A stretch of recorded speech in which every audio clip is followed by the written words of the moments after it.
down the pub, you probably think, yeah, nice bloke. Well, this job's not about being nice, is it? It's about teamwork and being there for each other. What's so funny?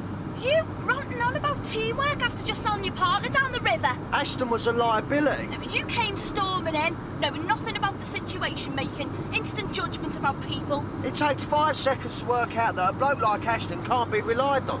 No, Luke made a mistake, and you publicly humiliated him. And now that I've got to work with you, that makes me feel pretty nervous. Well, I was nervous when the boot started flying and Ashton was nowhere to be seen. Don't be shouting at me, mate! I'm not shouting! Any unit deal, the registry office, Rathburn Street, a disturbance? We'll take that, it's only round the corner. Sierra Oscar from 84, on way. Thanks, Smithy. The informant is the registrar, Mr. Finlayson. Received. Watch out! You bloody idiot! Oi, you! Come here! Hey! Come on! Oi, watch it, pal! You stop them! Don't let them get away! Come here, you!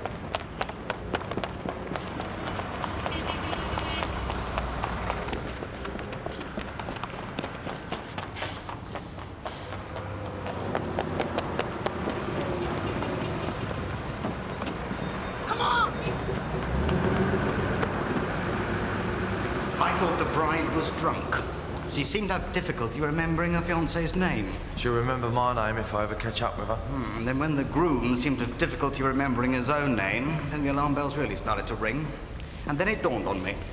I'd married her before. Well, that's not exactly unusual, is it? It is, when it's only 6 weeks ago. I've heard of a quickie divorce, but that's pushing it. I had to delay them, so I said there was an irregularity with the paperwork. Would they step in here while I sorted it out? The bride gave her name as Sarah McGarry. She started to become abusive. She wasn't happy about being kept waiting. Then that I asked Ms. Morris to call you lot. Ms. Morris? My assistant. I asked Ms. Morris to call you lot, and then I attempted to make a citizen's arrest. At which point, the entire wedding party decided to make a run for it. I see.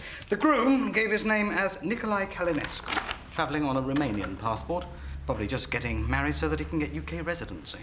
Well, according to this, Sarah McGarry's Irish. Irish, English, it's all the same now we're in Europe. Anyway, their passports and everything were in order when they booked, so there's nothing I could have done. Did they leave an address? 14A, Ida Lane. They both live there according to this. And who said romance is dead, eh?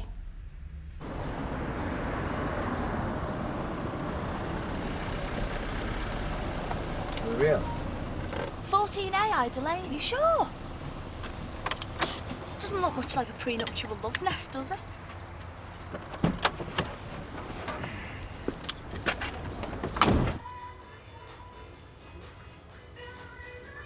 Afternoon.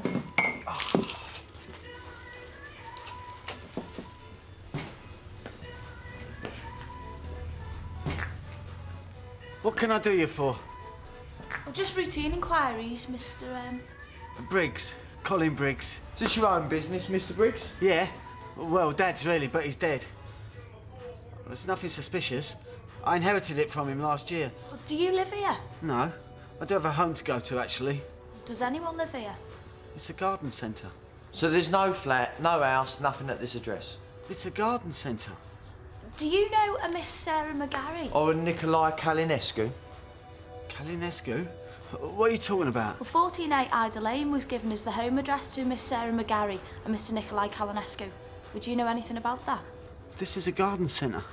The only things that live here are plants. Most of them don't last for long. Yeah, you can say that again. I don't know any McGarry or Cantonescu. I don't trust Briggs. Why? Something weren't right. Yeah, well, it's the ID's case now, anyway. According to this, I was doing 56 mile an hour and a 30 mile an hour limit. Well, there has to be a mix-up. I wish I had £1 for every time I'd heard that one. My stupid van's knackered here barely do 30 mile an hour, let alone 56. The thing is, Mr. Bullock... 40 quid a time. You lot must think we're mugs. The same with the clamping. Council's making a packet stealing our cars right off the street. It's highway robbery. At least Dick Turpin had the decency to wear a mask. Mr. Bullock! This has nothing to do with us. What? Although this type of ticket is issued by us, the payment goes to the fixed penalty clerk in Marylebone. The address is on the front. There's a place on the back for you to put down any mitigating circumstances. You can attach the invoice and any evidence to the back, send it all to the address on the front, and they'll deal with it there. to Dismond Street. No, not Disman It Street. says Dismond Street on here. No, it's on the front somewhere. P.O. Box something, Marylebone Road. Look, please return to the clerk, ticket office, Waterford House, 135 Dismond Street, Sun Hill. I'm sorry. It does say Disman Street. Did you get this in the post? Yeah, it was sent to my office. Can you give me a couple of minutes? I need to check this out. Look, I'm running a bit behind here. I'm parked on a double yellow line out here.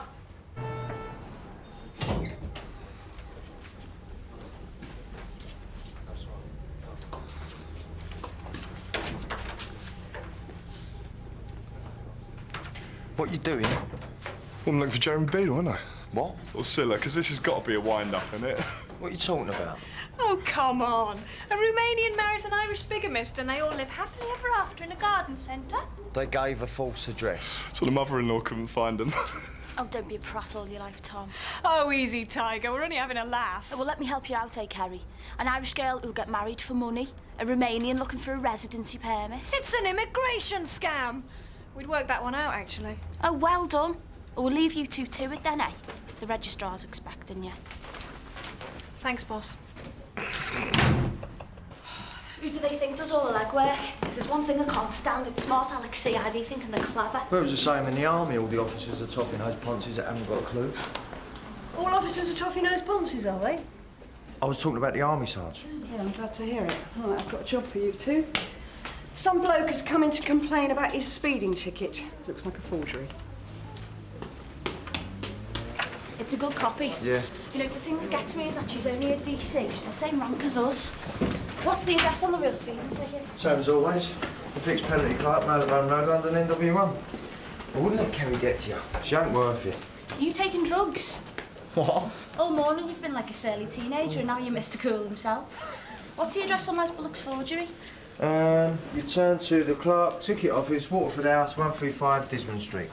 I tell you, it's a nice little scam. You get one of these for the post, you'd pay up, wouldn't you? Yeah, I mean, you'd need, what, 10 people to pay the 40 quid fine. You've got 400 quid. 100 is £4 grand. Well, where are they getting the addresses of the owners and the registration numbers of the vehicles? Computers. They must be hacking into Swansea or somewhere. Which means it's got to be pretty big, like well organised. We've got computer hacking, organised crime, forged speeding tickets. This is something we could really get our teeth into. Or CID more like. Suppose so.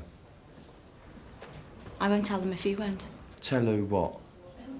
The bride or groom come in with proof of identity, passports, birth certificates, and then they sign a notice to marry. What's that, then? That just confirms their personal details and that one of them has been resident in the UK for at least 15 days. And you don't check the details. They sign a binding declaration. Legally, we have to take their word. So you can just come in off the street and get married? Well, if you deliberately falsify the details on the form, you can be charged. But that is after the event. Asking for trouble, innit? And you reckon you married this bride 6 weeks ago? Well, I've checked, but her name, Sarah McGarry, doesn't appear on the register. Well, we know she's using a false address. And didn't you say she could hardly remember her own name? Tom, she'll be using a false name too. Not just her. The groom didn't seem too sure either. What, he was using a false name? But he can't have been, can he? He needs to get married in his real name to get UK residency. And it said Calinescu on his passport. That was my point. On the other hand, why couldn't he remember his own name? And then there's the accent. The accent. Well, I thought it was a little odd. A Romanian with an Irish accent. Now you tell us. This doesn't look much like a dodgy backstreet dive, does it?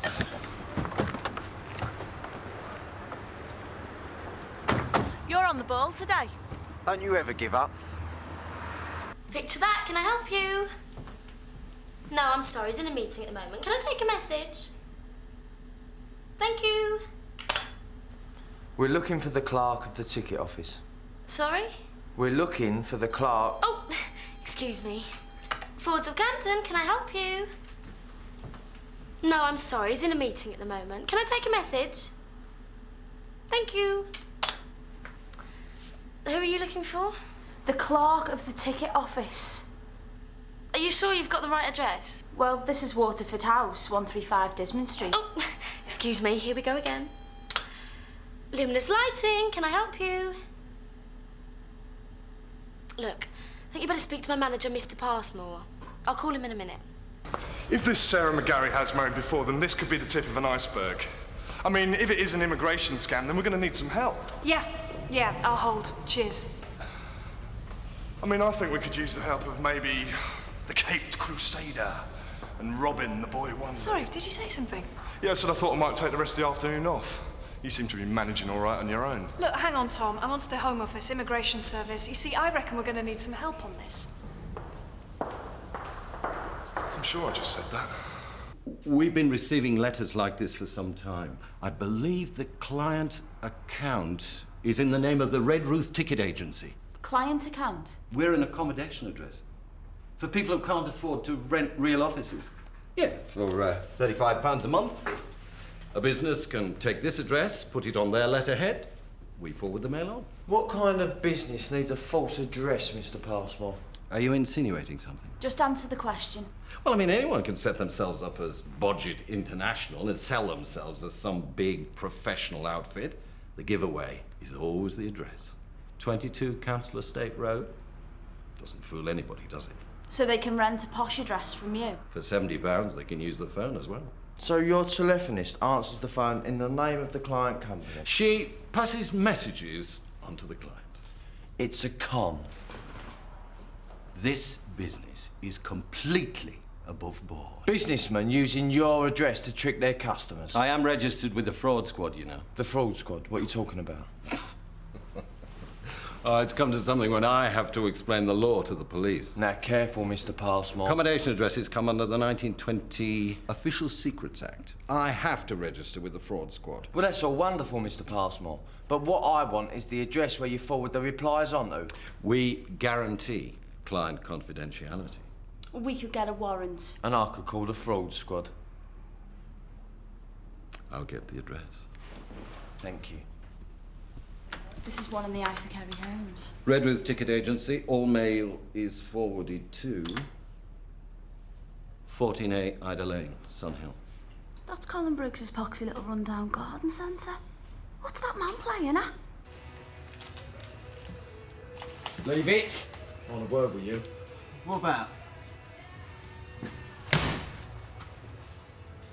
Don't play the innocent with me. This property's been identified as the address of the Red Ruth Ticket Agency, an organisation involved in a very serious crime. Do you want to tell us about it? Don't know what you're talking about. This is a garden centre.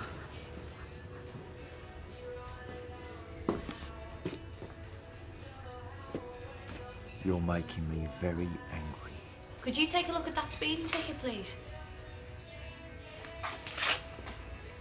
Smithy. We haven't got all day.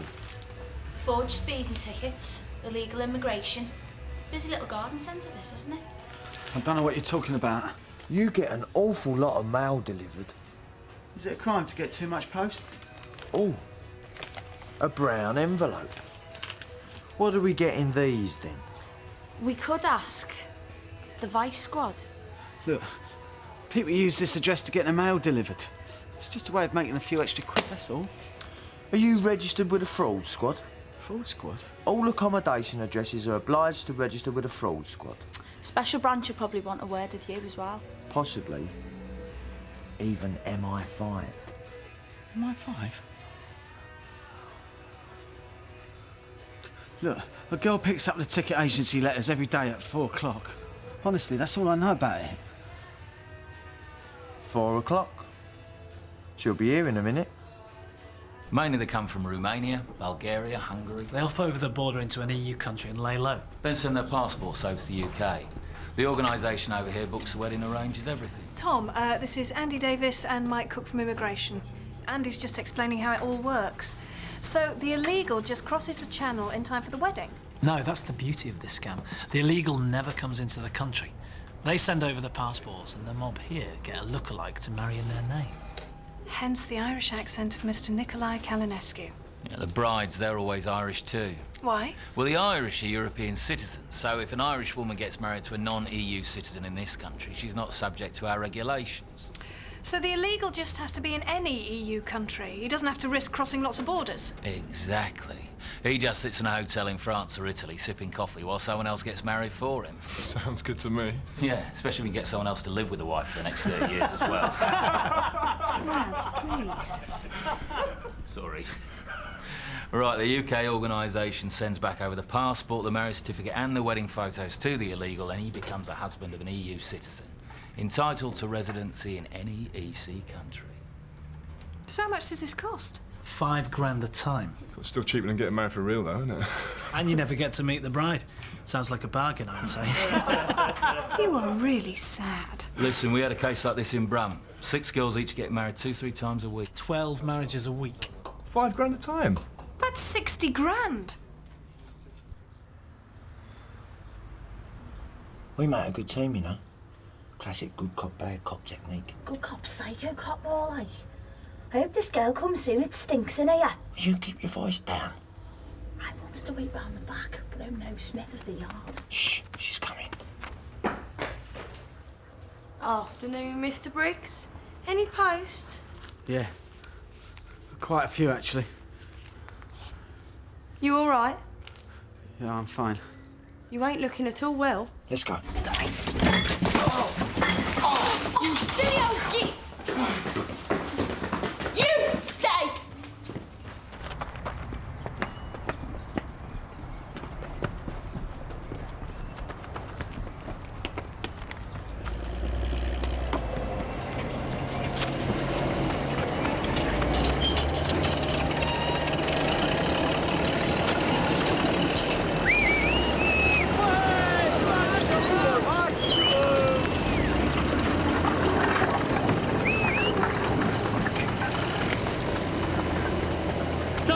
You'll never catch her. Move it.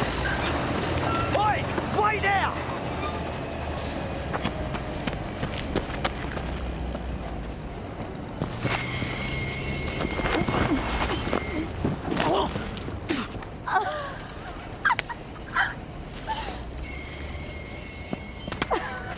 Are you all right? I'm fine. She's getting away.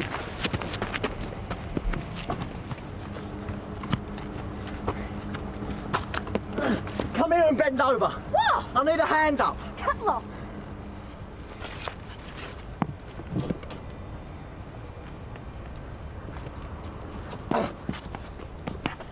Get off! Oi, get off! You stupid cow, get off! You long cow! Off!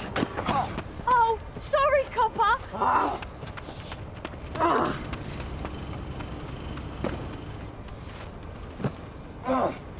No, it's no use, we've lost her. I'm gonna have her. She's long gone. I'm not letting some teenage bink get away with making a fool out of me.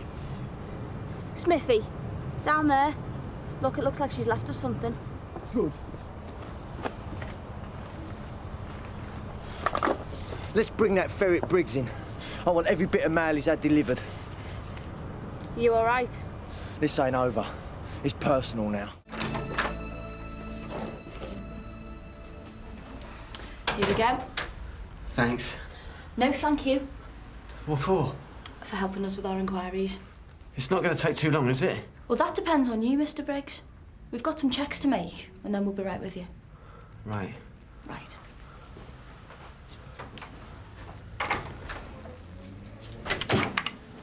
How's he coping? Sweating. Lovely. Anything on him? No, squeaky clean. That just leaves the letters. Yep, there's 9 letters to the Registry Ticket Agency. Each have got a cheque for 40 quid and the payment slip from the forged speeding ticket. So that's, what, £360 just today? It's a nice little earner. Yeah, and Briggs said the girl collected them every day. Well, they're very slick, very well organised. But with a teenage girl as courier. Who's going to suspect a 17-year-old bird? The trouble is, we've blown it now, haven't we? They're not going to use the garden centre again. No, we can trace the money back through the cheques. No, it'll take ages to get permission for that. All this positive thinking's really cheering me up. Right. Let's have a look to see what else he's been having delivered. See who else is using him as a mailing address. Smithy, have you seen these? What? The stamps on these envelopes, they look like they're foreign. Polska Maggie or something. Yeah, look, that one looks like it's from Romania. Romanian? That's where the groom come from this morning.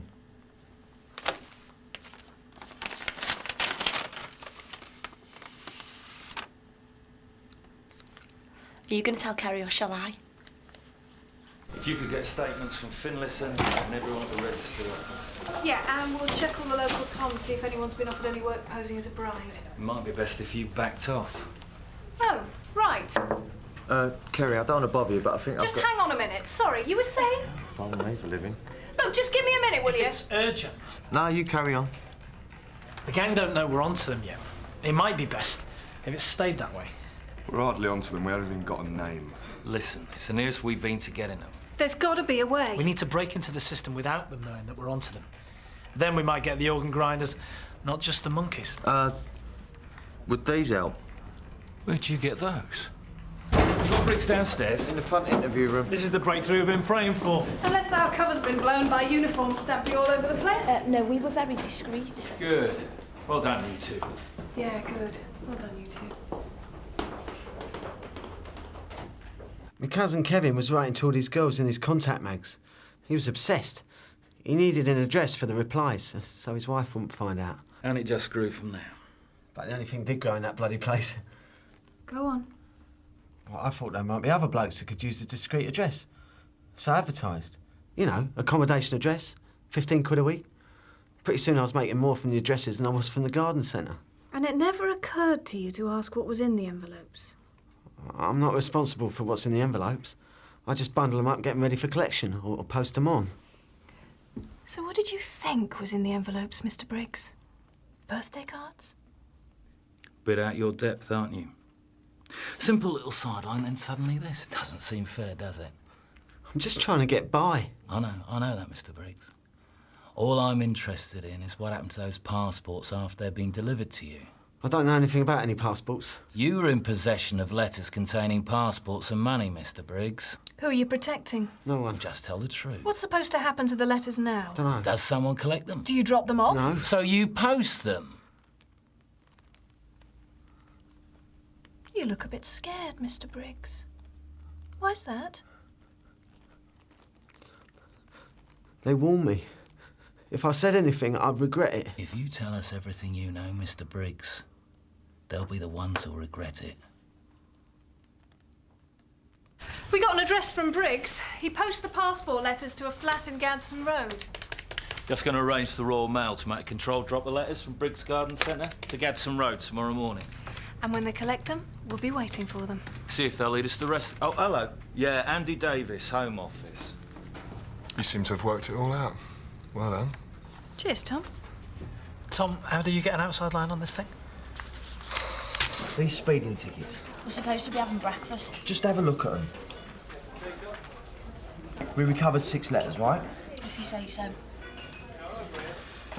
6 dropped by the girl, and Les Bullocks makes 7, right? That's what I call police work. What am I messing? Out of the 7 forged speeding tickets, 4 of them state that the traffic offence happened on Trafford Way. The other 3 mention Seacourt Street, Doval Road and Grand Lane, all of which join on to Trafford Way. So, Trafford Way. It has to be the key. Well, all those roads have got one thing in common. They've all got speed cameras on them. But if you're sending out fake speeding tickets, you'd have to be an idiot to use roads without cameras. It's not about the cameras. It's about Trafford Way itself. How'd you work that out? I've got a hunch. A hunch? Doesn't look particularly lived in, does it?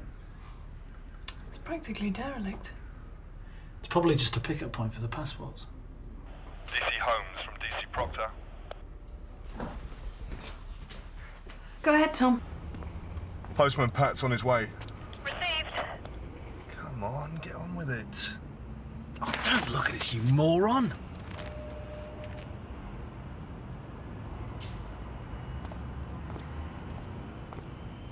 It's okay, he's gone.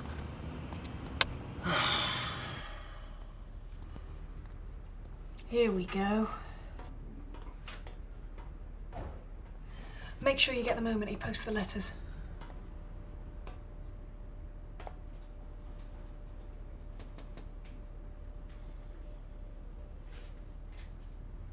What's he doing now? Just post the letters and go.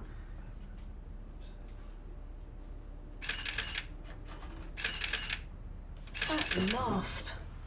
DC Proctor from DC Homes. Go ahead.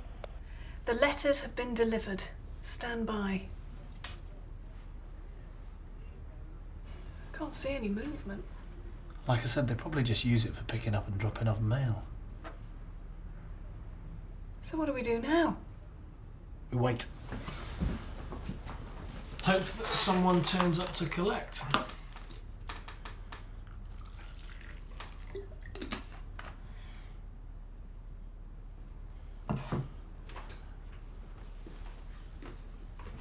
Cheers.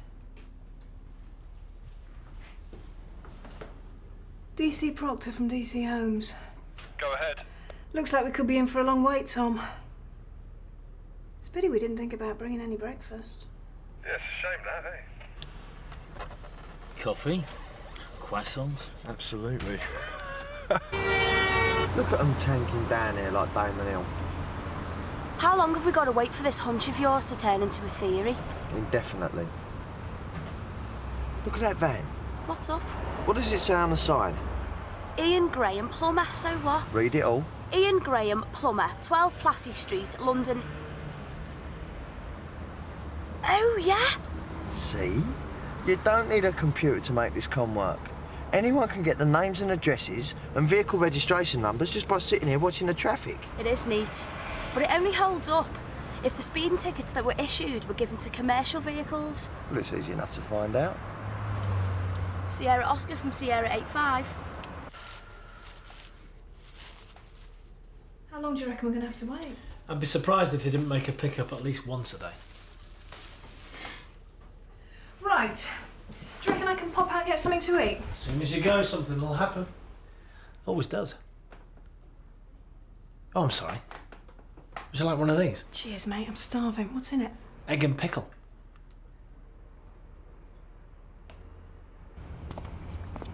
Hello, what's this? He's not small, is he? Whoever he is. Come on, Baldy, show us your face.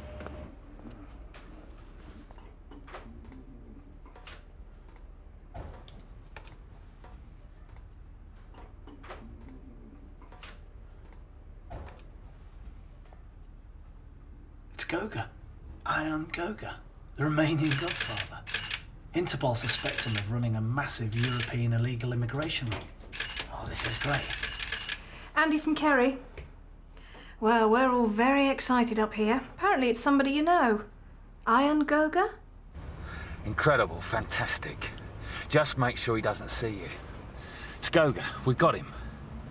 Oh, right. Well, do we make a move now, then? No, wait. I want to see the letters in his hand. He's not getting away this time. Well, thank you, Polly. Received. All 7 of the vehicles in our letters were vans or lorries.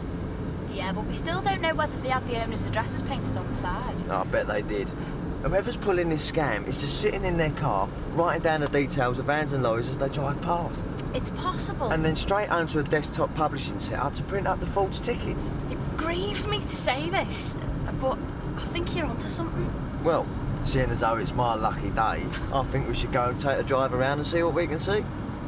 Still no sign of movement. Over. No, nothing. Let me know if there's anything. Anything at all. Well? It's been over an hour. I don't like it. He's up to something. I can smell it. We're gonna have to take him inside. We should get back up just in case there's anyone else in there. We haven't got time. We're going in!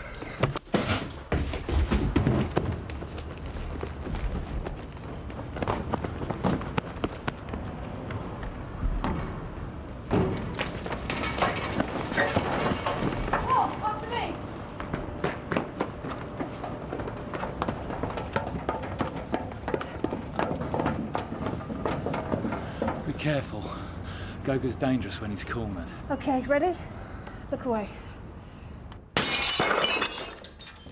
Okay! Clear! Clear! Clear. Clear.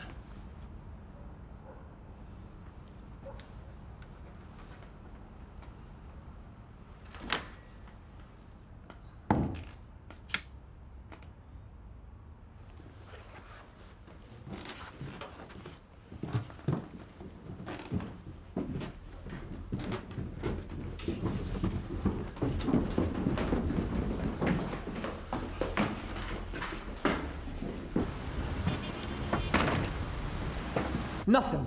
He's long gone. And this is just brilliant. Yeah, it's clever, I'll give him that. Yeah, which is more than you can say about us. What a disaster. For heaven's sake, did no one think of checking? Hey, I checked all the known exits. I didn't know about this one. No one's blaming you, Kerry. Well, it doesn't sound like it from here. Yeah, look, you're not CID, right? Stop! Shut up!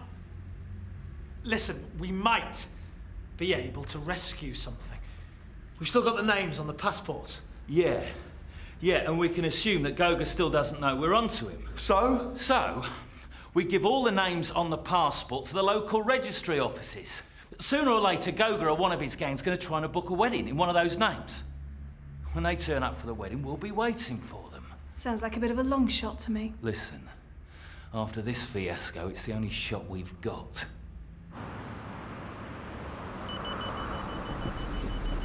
To be fair, you were partially right too. How? Well, you said that the actual streets weren't the key, and I think that's right. I think it's... I don't believe it. Look at that. He's seen us.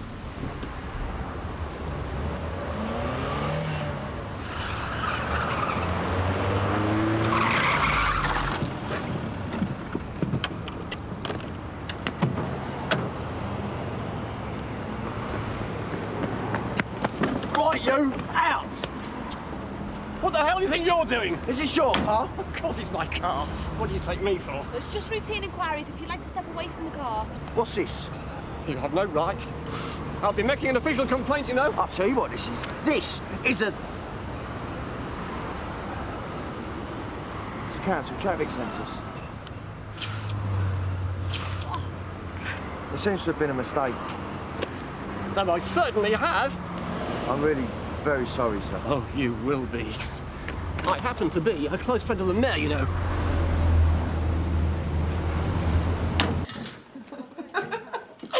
It wasn't that funny. Oh, believe me, it was. Come on, Cass. If this lot find out about it, we're never at the end of it. What's all this wee business? News travels fast in this place. Sorry? It's all right. I heard you laughing. Laughing? Look, there's no need to rub it in. We can all have a bad day. Bad day? What do you mean? You don't know, do you? We don't know anything. Come on, tell us the gory details. Oh, me and my big mouth. Great news. A registrar over on Talbot Street's just called. A woman's coming to arrange a wedding for tomorrow. Oh, the groom has the same name as one of our passports. Let's not miss it this time, eh? Time to get your Sunday best ready.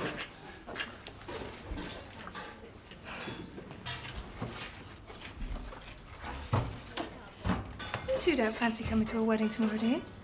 Us? Well, you were there at the kick-off. It's only fair that you should be there at the big finish. We'll be there. Great. There you are. See, she ain't that bad. Oh, come on. We got a wedding to go to. Do you know what? I'm rapidly going off weddings. What, do you want me to beam you up then? I wonder what the divorce rate's like in outer space. Look at those two, the perfect couple. Yeah, a match made in heaven. Aye, aye, look, it's Captain Cook.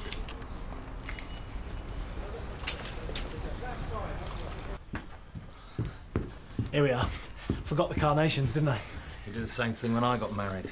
Sorry? I was his best man. He's the best I could find. You two make a lovely couple, I must say. Yeah, very funny. Well, that is a classy suit, Smithy. Why, what were you expecting? Cool blimey trousers and a dustman vet? All I said was it's a classy suit. What's the matter with you anyway? Do you have a bad night or what? I just hate weddings. Being here just gets me hackles up. Right. Always the bridesmaid and never the bride, eh? Very funny. Go ahead, Tom. Possible suspects approaching. It's definitely her. She's here, the one we're after. She's here, over. Received. If it's Sarah McGarry, she might recognise me. Well, it's too late to worry about that now. Let's just keep our fingers crossed that the weather holds out for our reception. Don't mind us, we're early.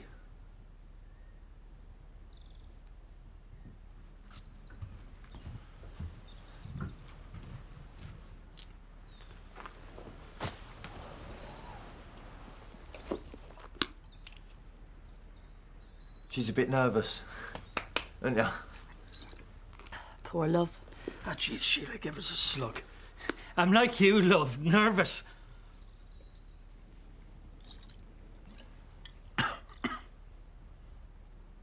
Lovely morning for a wedding.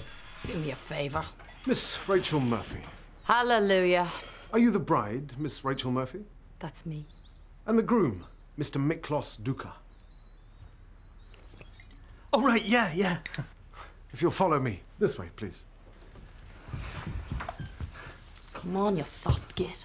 Say what I told you, otherwise shut your mouth. Right. And I thought only the bride got butterflies. I know how he feels. Is it your first time? Yeah. Wish I could say the same. Don't I know you? Sorry? I'm sure I know you. Probably a punter. Come on. What's that supposed to mean? Don't start, Sheila. We don't want any problems. We're ready. We do have a schedule to keep. Come on. I better go. I wouldn't mind being late to my own funeral, but not to the wedding, huh? Good luck to you both. Thanks. She's lovely, isn't she?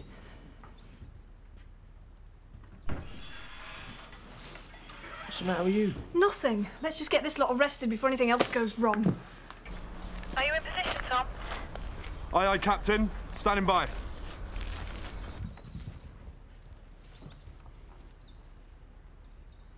Okay. We're making the arrests. You may kiss the bride. Great. Right now. Stay exactly where you are. This is the police. Put it down! You bloody nonsense! Whoa. Oh, get off me! Keep calm, you're in enough trouble already. DC Proctor from DC Homes. One of them's legging it out of the window. We have to stop meeting like this. I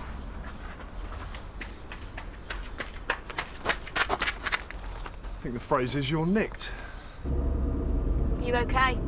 Sure, don't worry about me, kid. Trafford Way. Can't see any council officials, but if you want to arrest that lollipop lady. Very funny. Look at that. Now that is interesting. Smithy, please. That's okay, darling. I'm unshockable when it comes to male fantasies. Smithy, pack it in now. It's not the girls I'm interested in. It's what they're wearing. Don't you see it? See what? They're wearing the same clothes as the girl from the garden centre. Those sweatshirts, it's a uniform, a school uniform. And there's the school, Cheatham Bank. I'm glad it's all over. I knew it was the other morning. The other morning? Yeah. After I got away from your two comedy coppers, I realised I was disappointed they hadn't caught me. So you thought you'd just carry on until somebody did? From where I was standing, prison seemed like a good way out. A good way out of what? When you were little, did you ever dream about your wedding day? Do you know, I can't say I ever gave it that much thought. I had to wait until I was 35. But I've made up for it now, though. Yeah, twice a week isn't bad going. That's nothing. I've got married 3 times a week for the last 6 months. My dreams are truly, madly, deeply dead and buried. You're a 35-year-old hooker, not some lovesick teenager. Aren't 35-year-old hookers allowed a bit of romance, then?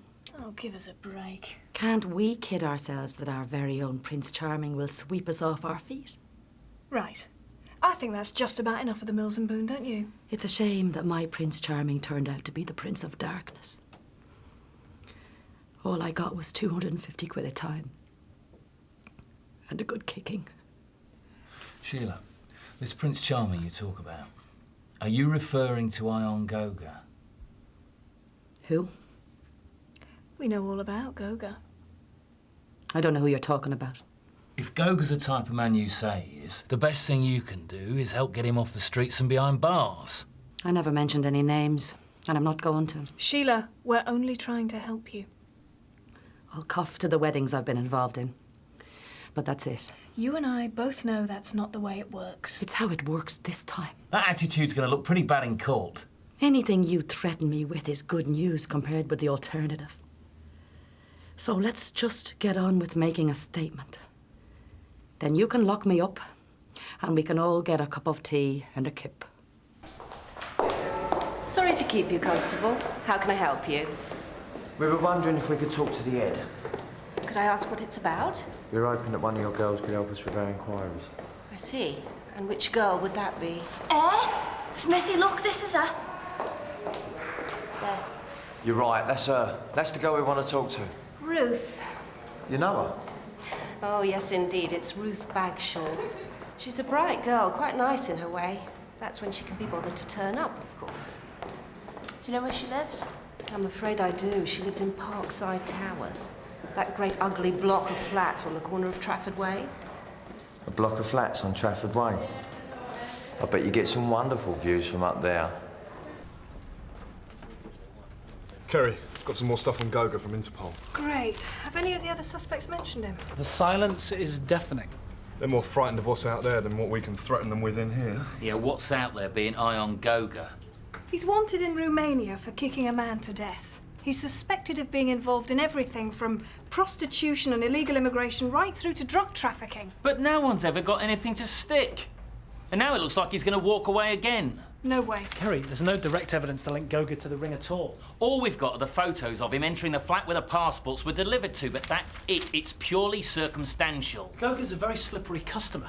At least we've managed to break up this particular ring. Yeah, but he's just going to move somewhere else, isn't he? Probably. And since he's apparently married to an EU resident, he can move freely all over Europe. That's why it's so hard to keep track of him, let alone make any charges stick. I don't believe it. What? You know who his wife is, don't you? No.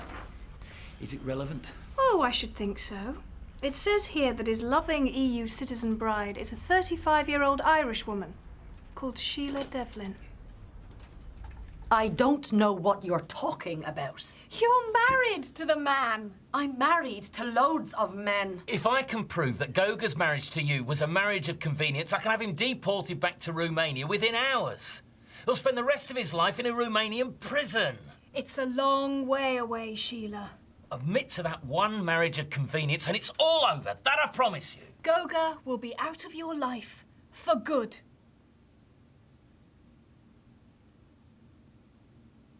There were only two reasons he married me. To make sure he couldn't get deported. And to have me earn him money, marrying strangers for his immigration racket. Yeah, well, tell us where to find him. We'll go get him right now. You'll be safe. It's the best chance you've got, Sheila. Open up, Mrs. Bagshaw, it's the police. Mrs. Bagshaw! If you don't open the door, I'm gonna kick it in! Bye, Julie. Bye, Viv. Sorry about that, officers. We had the telly on, couldn't hear a thing. You, Mrs. Bagshaw? Yeah? We have a warrant to search these premises. Please stand to one side. What on earth's going on? What are you doing? You have a copy of the warrant. Please take a moment to read it, and I'll answer any questions you have in a minute, all right? Death and destruction. What a lovely game. Those wouldn't be forged speeding tickets now, would they? Sorry you got me there, love. Interesting file name, this. The Sunhill Grand Prix. Don't know anything about computers myself. Oi, that's personal. These needed washing, did they?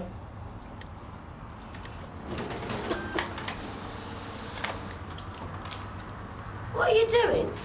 Bingo. Speeding tickets. What a surprise. I can see Trafford Way, Seacourt Street, and Grand Lane from up here. Your friends, the ones who've just left, they were helping you get rid of evidence, weren't they? How many others are involved, Mrs. Bagshaw? Come on, we will find out. Just me. No one else. Look, I admit it. You've got me. You don't need anyone else. That's very loyal of you. But it's just me. Are you going to arrest me or what? Mum? What's going on? Hello. Ruth, innit? Leave her out of it. She's got nothing to do with it. I forged the tickets, I sent them out, I got the money. I'm afraid I can't, Mrs. Bagshaw. You see, there's a small matter about collecting them out and assaulting a police officer. Yeah, sorry about that. Managed to get cleaned up all right, though. So much for organised crime. Oh, it's organised, all right. I'm quite impressed, Mrs. Bagshaw. Thank you. I'm curious. What gave you the idea? Don't tell him anything, Mum. I think it's a bit late for playing dumb, Ruth. Tell you exactly how I got started. I was sitting up here watching the world go by, as you do. It was coming out of school time. Ruth was on the pedestrian crossing down there. But she was crossing the road when this Burke in a transit van came tanking down Trafford Way. How the maniac missed her, I don't know. I got a pair of binoculars off me dad. I sat here for days waiting for the tow rag to come down here again. So you took the law into your own hands? Look, I faked the speeding ticket up on the computer. I looked up the address of the company in the yellow pages. I sent the ticket off. Silly sod paid up. 40 quid. Actually, I faked up the speeding tickets. I'm quite good with computers. And that's how it started. It's onto a gold mine once I got started. Money kept pouring in. A nice little con. I only targeted people that were speeding. Ah, but what about Les Bullock? He said his van wasn't capable of speeding. Les is the father of one of my mate's girls. There was 14 months maintenance. Spends a fortune on some 21-year-old bimp from Bethnal Green. I couldn't resist it. I'm married to a European citizen. You cannot do this. I'm entitled to stay in this country. What's going on here? Sorry, Sarge, we just need to hold this one until we can arrange some transport to the airport. Please, madam, you must help me. There has been a terrible mistake. His name's Ian Goga, and he's been arrested prior to deportation. Oh, right. You are a woman, maybe a mother. I know you cannot stand by and let this terrible injustice be done. Can I have your name and address, please? A wise man said, the eyes are the windows to your soul. From those gorgeous eyes, your soul shines out of me like a beacon of hope in this nightmare. Can you give me your name and address before I throw up? And in English, please. Get him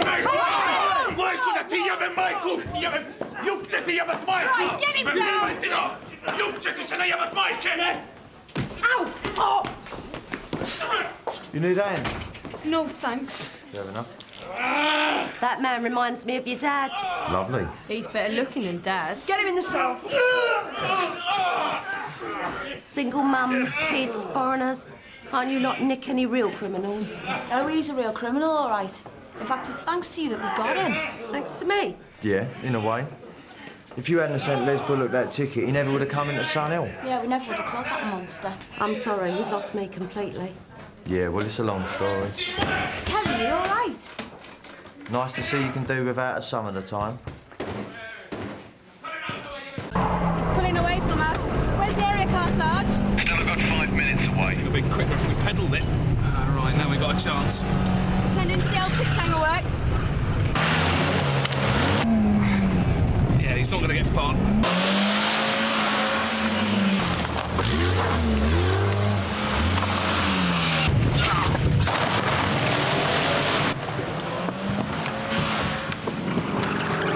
He stopped. Sierra Oscar from 218. Go ahead, George. Yeah, he's legging it. Die, leave it.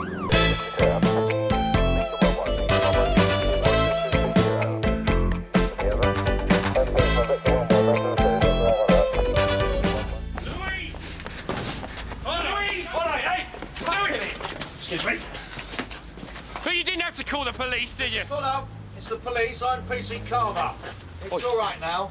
I just asked you a question. Are you Mr. Dean Fuller? Yeah, I am, and she won't let me see my little girl, right? Right, well, first, get back in your box. And second, you better tell me what's Fuller, going on. are you all right? Yeah, we're not hurt. We?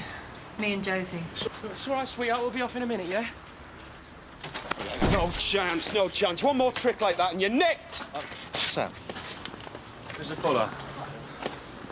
I'm sure we can sort this out. Yeah? This is your chance to give your side first. Look, you're not interested, not unless I've done something you can nick me for, right? Why don't you try me? Brilliant. You managed to lose them then, eh? If George hadn't seen him jump the lights, we wouldn't have found him in the first place. Yeah, it's all right. CID and gratitude don't mix. Don't they, don't, eh? Sorry, George. To be honest, this is the best break we've had in 3 weeks. In fact, it's the only break. Well, it's definitely nicked. Reg has been in touch with the owner. Yeah.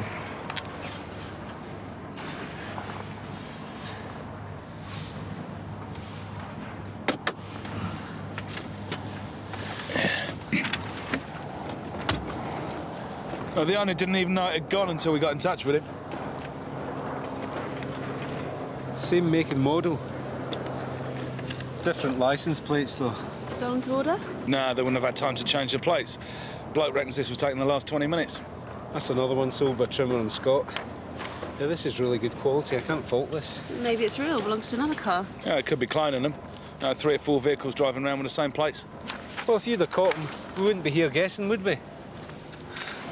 Let's open the bonnet, see if it is a clone.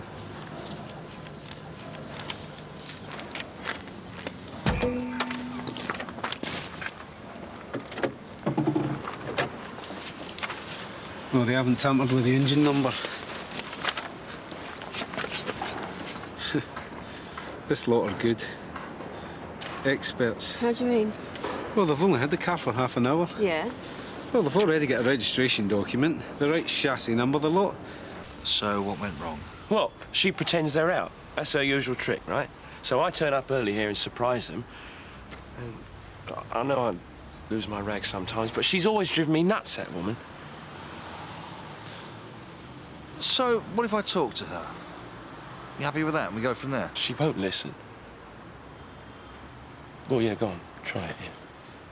They're very desirable motor cars, and in short supply too. I wouldn't be at all surprised if there is a black market. If you want details of a specific car, you can have them. Well, actually, it's 5 specific cars, Mr. Trimmer. Stolen just days after you delivered them. Well, there's nothing surprising about that. It's logical. How's that? Well, as I understand it, car thieves target a particular make, perhaps even a particular model. So? I have the exclusive franchise.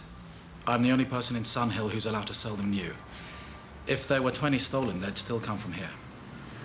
Can we get the addresses of the people who bought the cars from you? Yeah, sure. They're all here.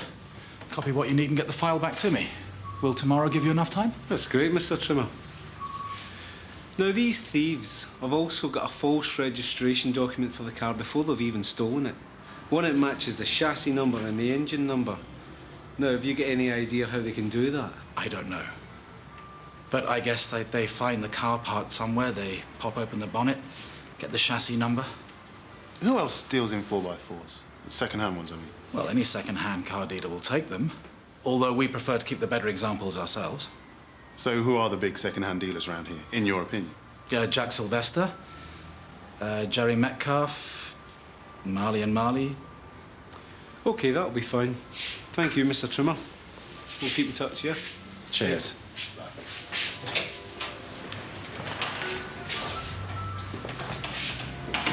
Now, would you buy a car from that man? You've got to be kidding. You can't pop open the bonnet from the outside.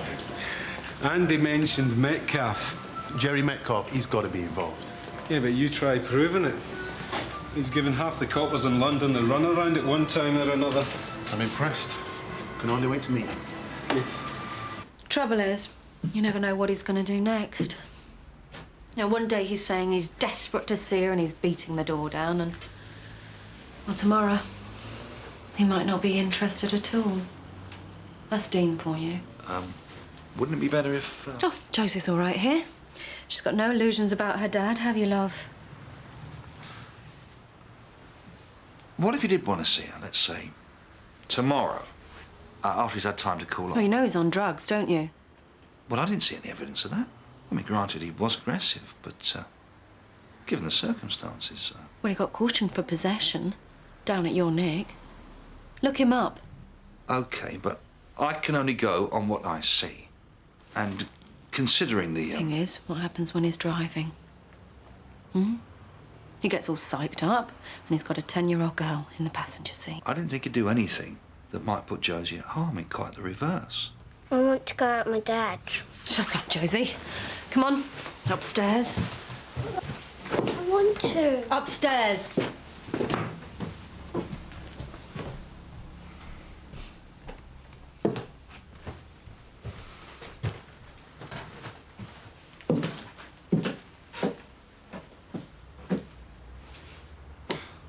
What are the arrangements? Dean said they were from 10 till 4. I need a drink. I'm shaking.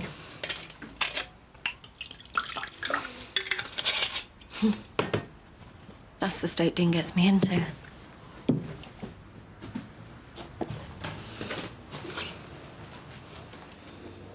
No, he's not having her today.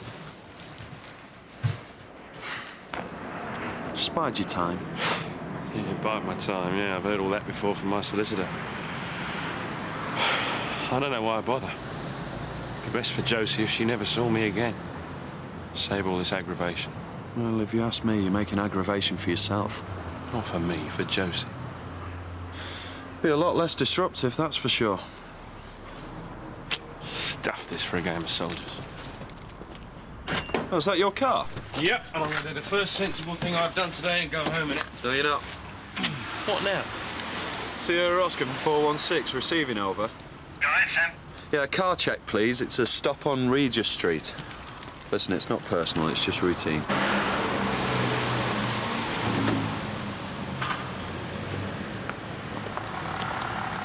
Anything in particular I can interest you in, gentlemen? Yes. Stolen 4x4s. I'm DC Glaze, this is DC Lennox. We're expecting some forensics off one that was nicked this morning. You've come to the wrong place. If I could help, I would, but... You don't know what sort of help we want yet? You're welcome to take a look around. I always check him out before I take him in. You haven't heard of any dodgy deals lately, Mr. Metcalf? They're always going on somewhere, but not here. I don't need to do dodgy deals. These things fly off the forecourt. Can't get enough of them. So, no one's offered you anything? Certainly not. Are you sure about that, Mr. Metcalf? I promise you, no one's offered me any stolen motors. And if they had, I certainly wouldn't stick them on the forecourt, would I? No reports. Should be a dark blue Mitsubishi Shogun 2.8 turbo diesel. Last registered keeper shown as a Mr. Dean Fuller of 9494 Balsman's Road, Sunhill. Yeah, all received. Did you say a 2.8 litre? Repeat, 2.8. All received. This is supposed to be a 2.8 litre. Is it? Well, yeah, that's right, yeah. Yeah, well, it says V6 3 litre here. Yeah, well, that's not a problem, is it? I just changed the livery, that's all. Well, why would you want to do that? Make it look a more expensive motor. I mean, it looks better to me mates, doesn't it? Well, so it really is a 2.8 litre? Yeah, that's right, yeah. OK. Right, this is the way it goes. She's rubbish me, isn't she? Hear this through, all right. Now, she is prepared for you to take Josie out between 10 and 4, like the court order says, but tomorrow. Oh, tomorrow never comes, does it? I mean, tomorrow should have changed her mind. She always does. I can only go by what she says. You know, we were all right till her dad started interfering, and now it's Dad this and Dad that. Dean, we're talking about today and tomorrow, that's all. Look, she told you I drive too fast. She's frightened Josie will get hurt. That's him that started that one. And that's rich, that is, coming from a drunken git who's lost his licence. And he's got the nerve to threaten me as well if I don't stay away. Who threatened you? Your father-in-law? Yeah, he said, you'll never set eyes on Josie again. That's because you won't have any. That's his exact words. What's his name, Dean? Jerry bloody Metcalf. And I tell you, he meant it as well. Yeah, I'm not doubting you. Look, why don't you call for Josie tomorrow morning? And if I were you, I'd ask politely. If Louise goes back on her word, why don't you get hold of me at Sunhill, Nick? And I'll talk to her. I'll be there from 6 o'clock. It's the best you're going to get, Dean. Why don't you just drive away and keep a lid on it?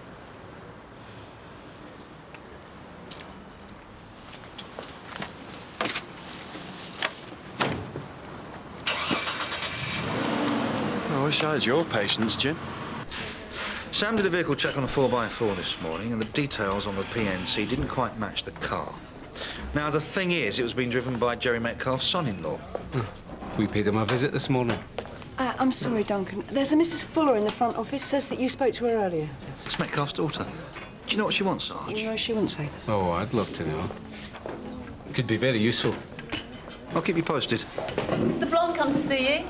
She got that I haven't. An ex with a foul temper. Yeah, Sam tells me that you're very good at getting her to cooperate with you. All it takes you is 30 seconds alone with her, eh, Jim? Yeah, I've had it all before. You're only jealous. Yeah, sure. He was really good, though.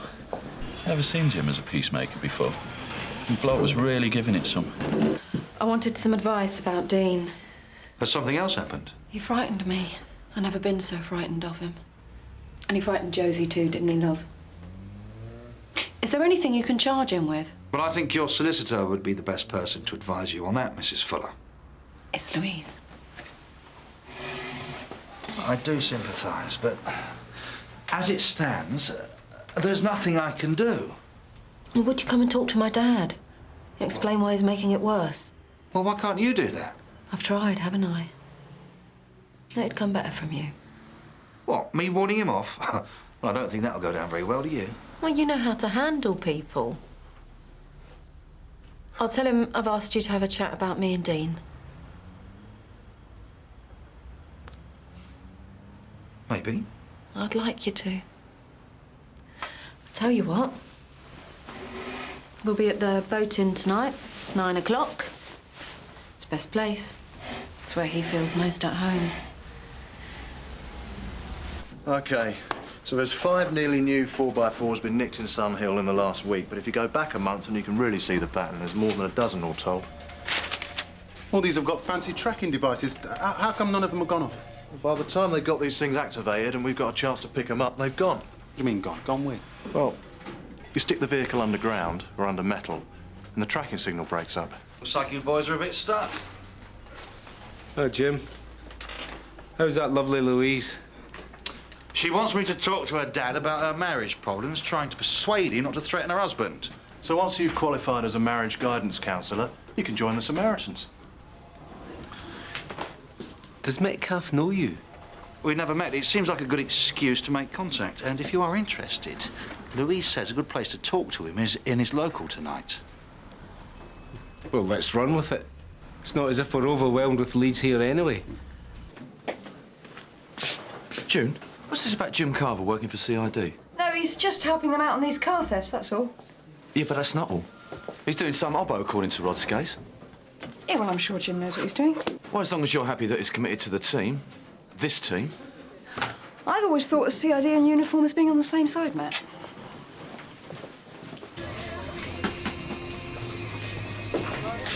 Well, the trouble with Louise is she never tells me the whole story. And I don't like to interfere. It's her life. Well, I don't know about that, but what I will say is that I don't think Dean responds that well when he feels he's under pressure. My granddaughter doesn't respond well to Dean being violent. Well, I'm only here because Louise invited me. All I can do is say how I see it. And I thought it was a social occasion. Look, why don't you, for all their sakes, try to make a bit more of an effort? I mean, you must have done it in the past. I've always made an effort. I even gave him a car last month so he could take Josie out, didn't I, sweetheart? Well, that's a nice present. Mind you, I suppose you get it cheaper being in the trade. Not really.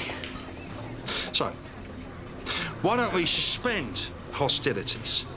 I mean, he is a big part of Josie's life. There's no need to threaten him with violence. He's got a point, don't you think, Dad? You speak your mind, Jim. I like that. You say what you mean. I prize that kind of honesty, especially in my game. Must be the same in yours. It's not quite the same, no. Your new friend's giving me an earache. Yeah, you probably deserve it. All right, no more little chats with Dean. Is that a deal? Fair enough.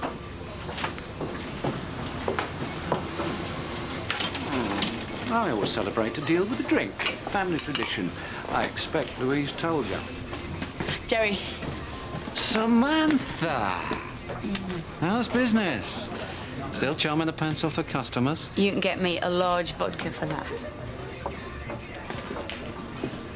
I sell cars for a living and he seems to think I have an unfair advantage. Jim Carver, one of Sun Hill's finest. Policeman. Yeah, but only for 8 hours of the day. So what do you do after your 8 hours then? He has one over the 8.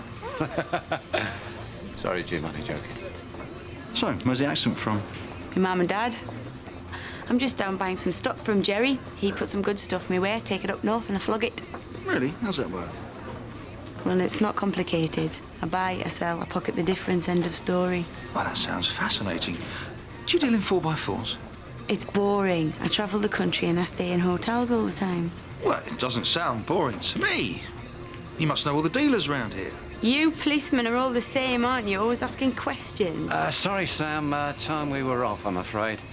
She always does this, turns up late. I've got to give Louise a lift home. I thought... You've done your homework, then. Of course not. I'm banned, aren't I? Wasn't his face a picture? I'll see you soon. Have fun. Bye, Jim. Bye, Louise. So, how'd you get into it then, you know, buying and selling cars? Well, you know, through Jerry, I suppose. He's a great bloke, isn't he? He wants to be friends with everybody. He's really good with people. He knows how they tick. He has to in his game, this game. Would you like another drink? No, I've had plenty. Empty stomach. Could do with some food, though. Well, I'll be up for that. Hey, sounds good to me. Well, I know a little place, not far from here.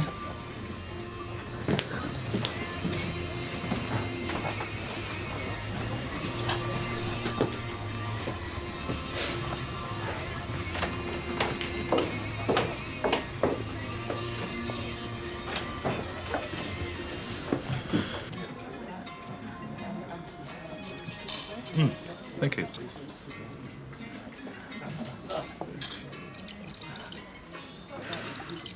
This stuff goes straight to my head, you know. Nonsense. It's only rice wine.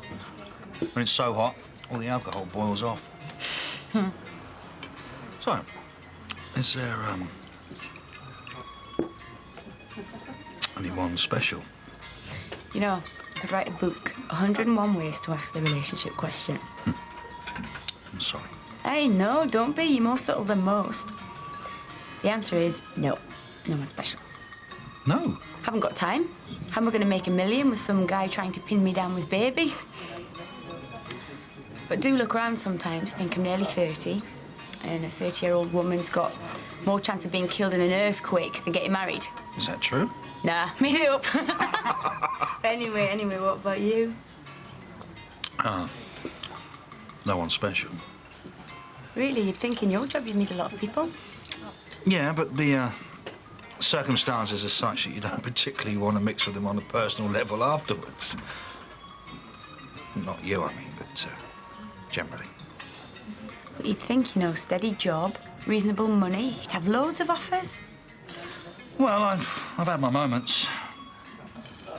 When I first joined, I was on shifts, and it makes it difficult. People don't understand the pressures unless you get involved with someone in the job, and then you never see each other. And when you do, all you do is talk about work. The happiest day of my life is when I joined CID. Didn't know you were a detective. I mean, it doesn't put me off or anything. Oh, I'm not anymore. I love the job. I love the people. I had ambitions. Like you said, work was everything. So what do you do now? Uniform. Back on shifts. I'm too old for clubbing and I can't see myself using a dating agency. Come on, let's get the bill. No, it's my treat. All right. I'll get the next one. You're on. And when will that be? Hey. Tonight's not finished yet.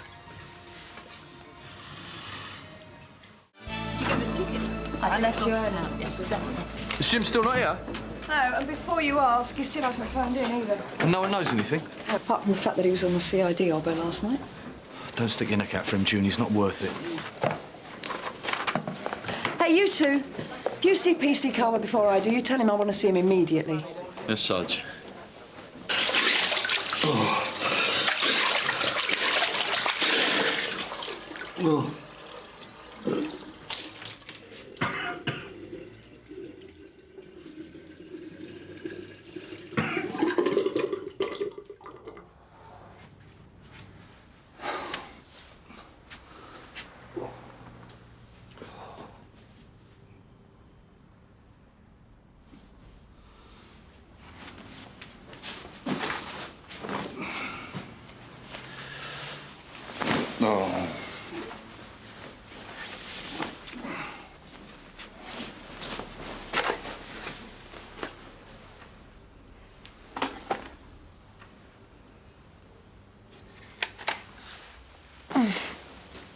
Here.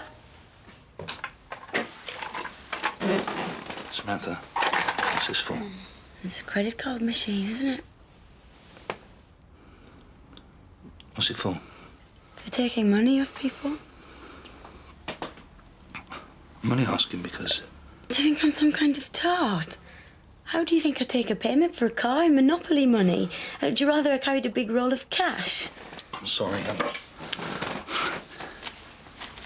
I saw it in your bag and I made a mistake. I thought... Got late. He says more about you than me. Do you sleep with tarts a lot, do you? Do you rifle through their bags? Is it part of the routine? Of course not. You're late. You better go. Well, are you sure there's nobody else that can help? Who's calling? Dean Fuller? Yeah, but he's not here at the moment. Can I give him a message? Hello?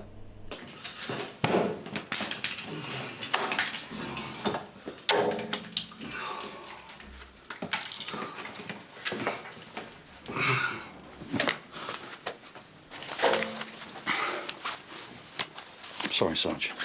That's not good enough. So what happened?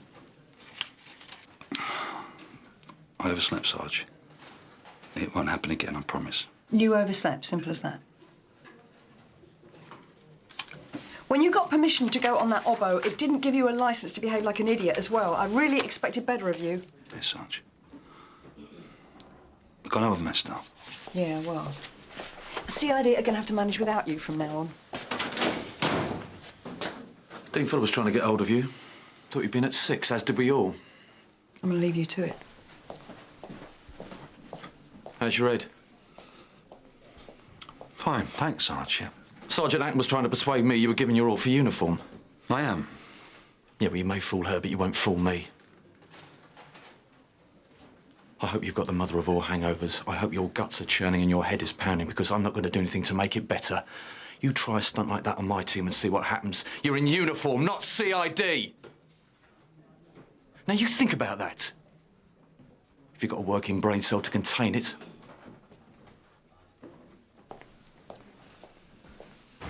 At 5555 Regis Street, attempted burglary. Informant the householder, Mrs. Louise Fuller. Yeah, Sierra Oscar from 218. We can take that, over.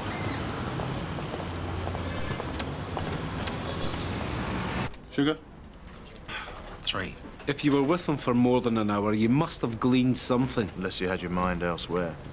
Metcalf's cagey. He's got more front than arrogance. Could have guessed that before you met him. And he's cute. It's like he's used to dealing with the police. Of course he is. He flogs second-hand cars. He's bound to have dealt with the police. Who was the woman, Jim?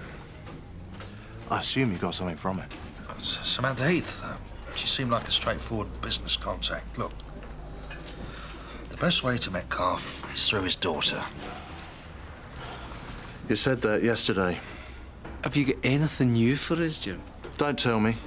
She was only the mechanic's daughter, but she was overdue for a service.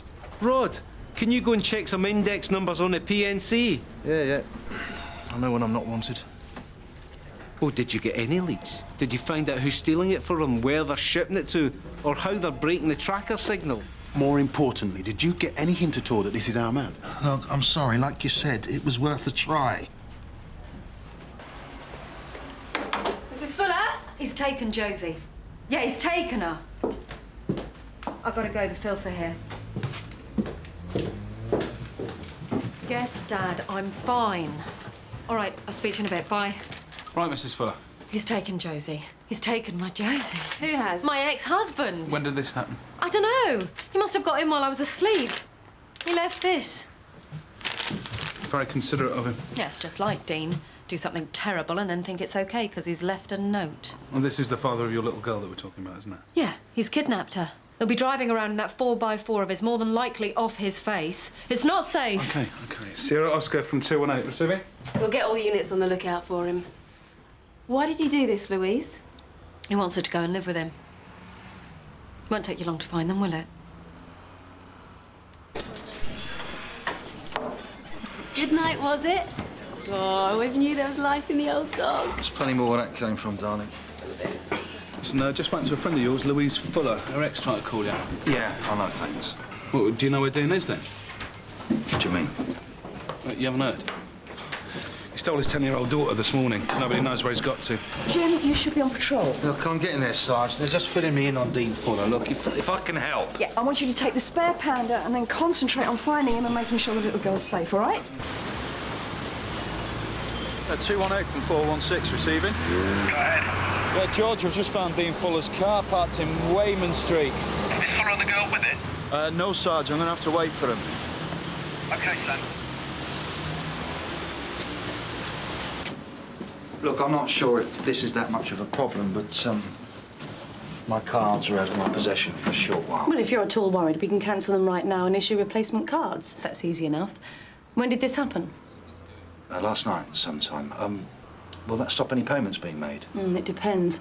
Probably what'll happen is it'll show up on your statement, and when that happens, we'll contact you to see if they're genuine. Thanks. I know it's a little early, but are there any payments you'd question? What's that? Nothing to worry about. £500 paid in this morning. Paid in? Who by? We can find out for you. Cashier 1, that's me. I'll get the paying in slip. In any case, you will be liable for the first £25 of any loss due to your cards being out of your possession. My first customer of the day. 10 50s. That's her, Jerry Metcalf. Her? Is it short for Geraldine? Can you describe her? Medium height, dark hair, well-dressed. Confident. You know, fancied herself. This is evidence. It's part of an investigation. Look, I'm sorry. I've got to go.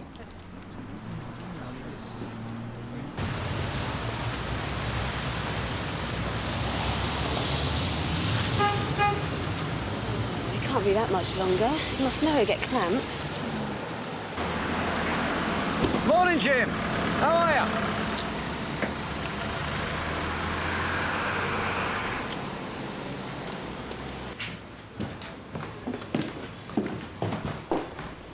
What's going on, Jerry?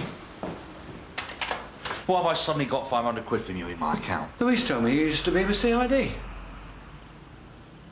Why, Jerry? I thought it obvious. Imagine you were with CID again and you were investigating a case of corruption. 00 from Sierra Oscar receipt. Now, here we have a policeman who regularly receives large and unexplainable amounts of cash. Only £500 so far. But there'll be others. And what does he spend the money on? Prostitutes. His bank account shows large payments going out to a company called Fantasy Models. Payments so big, you might even believe he was paying for drugs as well as sex. I'm going straight to CIB. They're going to hear all about it. You're in deeper than you think. Shouldn't you have done that already instead of coming here? Let's look at the wider picture for a moment. This policeman is frustrated with his career, shall we say. He could have a grudge against the force. His personal life isn't going too well either. He's a bit of a loner, so I'm told. She's a good girl, Samantha. I wouldn't blame yourself for falling for it. All I need is for someone to give me some necessary details about cars when I'm thinking of buying. After all, you never know when someone's trying to flog you a dodgy motor. I give you a registration number, you get all the details from the police computer, you get a nice big drink out of it, and we're both happy. That's a sackable offence. You must think I'm mad. Not mad, Jim. Just flexible. But I've got proof it's you doing it. I've got your name on the pay-in slip. Yeah, well, you can't do anything about it, can you? Not without taking yourself down with me. And you've got a lot more to lose than I have. I'll tell you what. I'll call CIB and tip them off.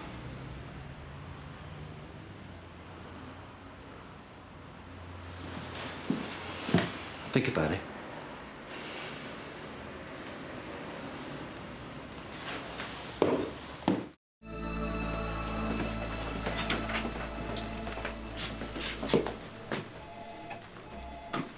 Duncan. How's it going? It isn't. I'm still trying to work out what I'm going to say to the DI.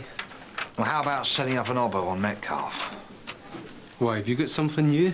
Well, nothing specific I can lay my finger on. You haven't got any other leads, have you? No, not really. But I went to see a guy called Trimmer. Yeah, Trimmer and Scott, yeah? Yeah, me and Danny thought maybe guilty knowledge of some sort. But he's got no form, so I don't know why a guy like that would get involved. Well, you never know, do you? Blackmail, maybe? Maybe. Do you know something I don't? No, it's just a thought, you know. You've got to consider it. Yeah, you do.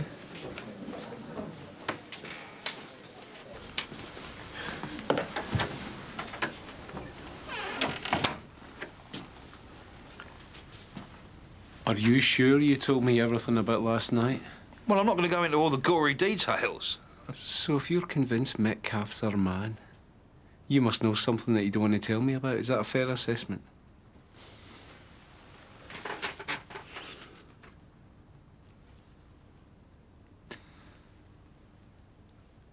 The woman that Carver introduced me to last night.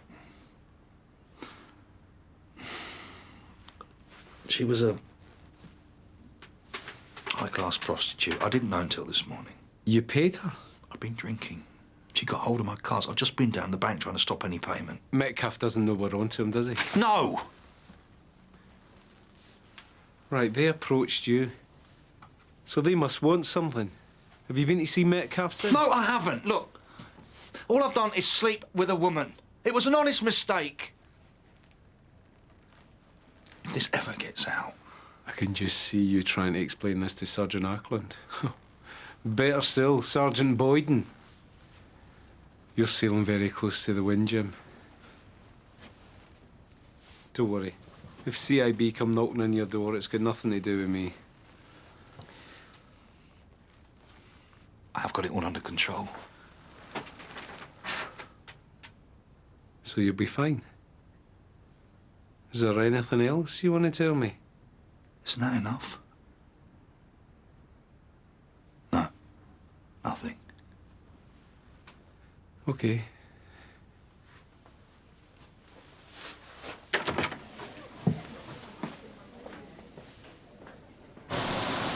sure it's the right car? Yeah, I'm positive. Excuse me, sir. It can't be that serious. Is this your car? Yes, why? Since when? Since yesterday evening when I bought it. Can you pop the bonnet for me, please? I knew there was a reason he wanted shot of its acquittal.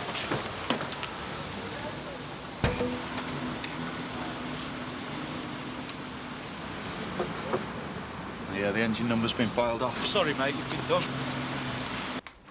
She'll ring. I know she'll ring. I've always told her I'm here for you whenever you need me. All you're worried about is her father persuading her to go and live with him. Dean is as high as a kite. He doesn't know what he's doing. Yeah, so you say. But we've only got your words that Dean's any danger to Josie. I think I'll call this off. I'm dog-tired. I can do without it. No, you can't. After all I've done for you, I've talked to your hubby, I've talked to your daddy. What do I get in return? Do you know Dean's car's got the engine number filed off? It was only a matter of time before we picked him up. So what's Dean doing driving around in a stolen car? That's not his style, is it? Go after Dean for nicking cars, then. Just find him. Oh, maybe he was set up. By someone in the motor trade, perhaps. You're supposed to be... Out with it!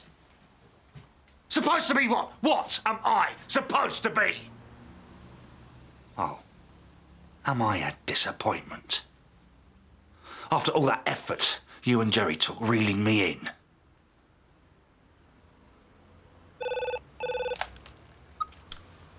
Josie? Sweetheart, are you okay? It's a payphone. No. Don't go, darling. Don't go. Stay there. Josie. It's PC Carver. Do you remember me? Look, your mummy's a bit upset, but she wants you to tell me where you are. Well, you're by the lake on Canley Fields. Is your daddy there? Now, Josie, I want you to talk to your mummy for a minute. Will you do that for me? Here we go, love. 218 from 600, receiving over. Yeah, go ahead, 600. Josie Fuller's on Canley Fields. I'm getting down there.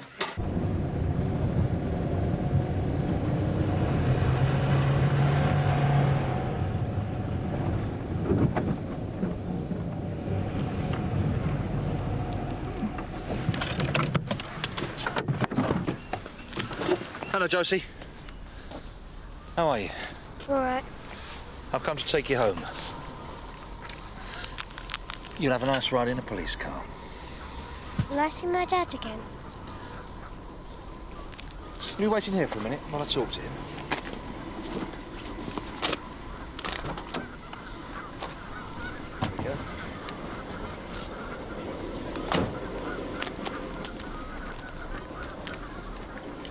Hello, Dean.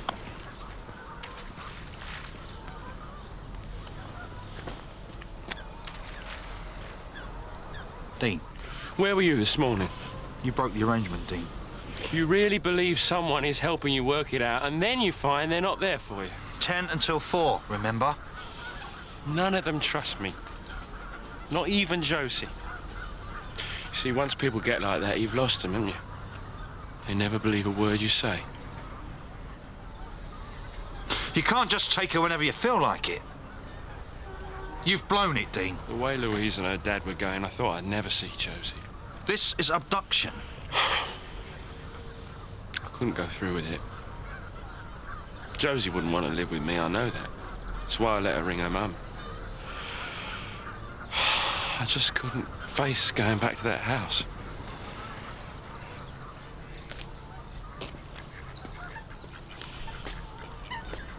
You know I'm gonna have to arrest you. Thanks. I've got something to say. Yeah, save it for the tape, Dean. You won't want this on the tape. You're in Jerry's pocket, right? And listen, let me do you a favour this time. When you're family, you hear things. The last copper who did favours for him got caught. I am in no one's pocket. I am part of an investigation team, and that is why I'm talking to him. Yeah, sure. He's got you stitched, just like he tried to stitch me with that stolen motor. Not that any of it matters anymore. I've lost Josie for good now. Go to the container depot at Canley Docks. Ask to see anything being shipped out by DR Exports. 10 to 1, you don't bother. Well, you haven't been discussing the case, have you? Oh, no, Sarge. Definitely not. Just some information. I shall pass it on to CID. We wouldn't export a car unless we were shown all the paperwork. Logbooks, invoices, everything. This is one of theirs. What's in it? Four-wheel drive vehicle, bound for Azerbaijan. You've got a paper trail, yeah? Covering all their other shipments? I expect so. So, how do we get into this thing? Mr. Metcalf! What do you want this time? That's great, isn't it? After our colleagues have spent so much time making sure your granddaughter doesn't come into any harm, eh? Gentlemen, I'm sorry. I've just come from seeing her now. I can't thank you enough. All right. Well, in that case, you won't mind us taking a look around your premises, will you? There you go. Bit of reading for you. What you looking for? Stolen 4x4s. Well, you seen the forecourt. The workshop entrance is round the side. We're not looking for lumps of metal, Mr. Metcalf. We're looking for bits of paper.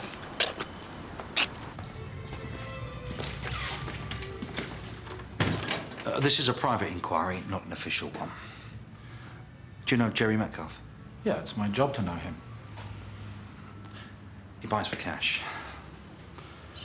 He buys cars off you for cash.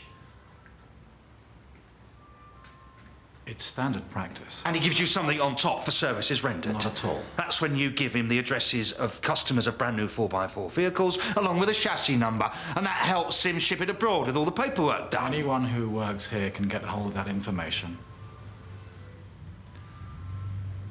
Jerry introduced me to somebody called Samantha Heath. At least that's what she said her name was.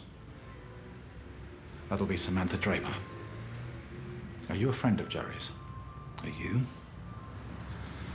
I have nothing more to say.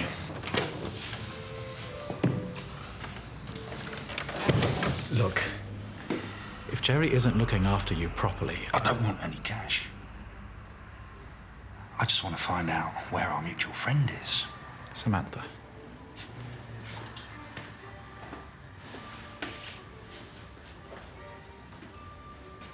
It's a rented flat. Business hours are noon until midnight, unless she's visiting someone.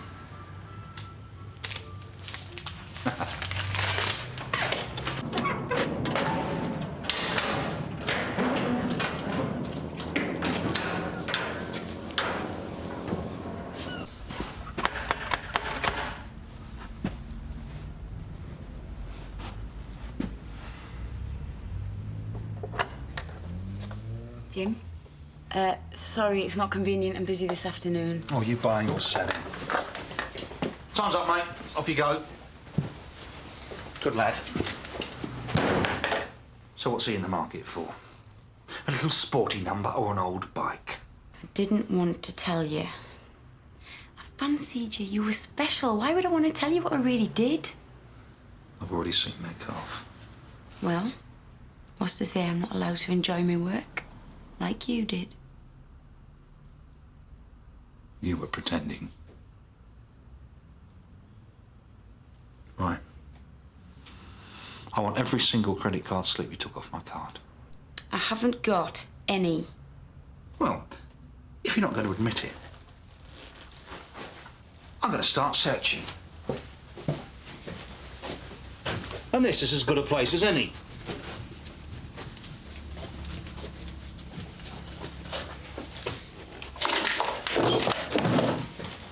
The vase. How original.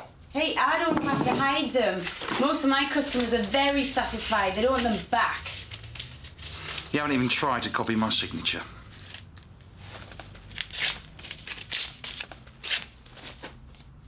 Where's the others? I only took one. It's only fair I get paid for my work. I know you took more than one imprint. Where are they?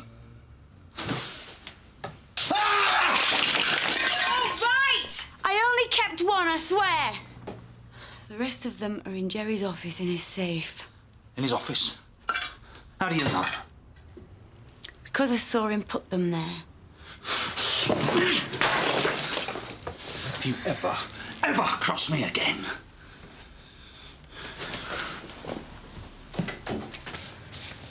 Vehicle registration documents. What do you expect? I'm a dealer.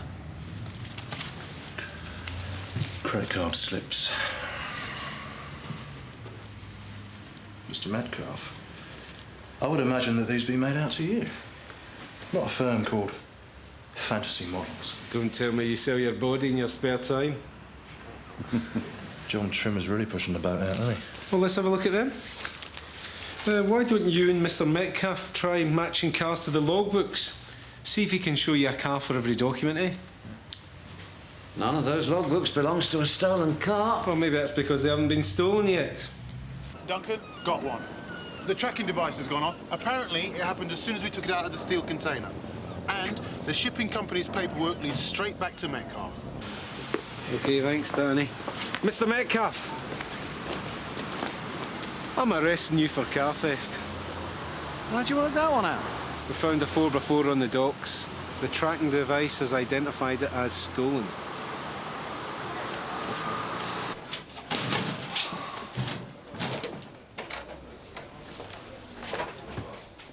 Jim, you got a minute? Really need to get my head down. You might sleep better. We've just booked in Metcalf for car theft. So you can take it will be a posing bail. But don't you think you're home and dry? Mine? Yeah. All neatly signed. Not by me. Well, I hope she was worth it.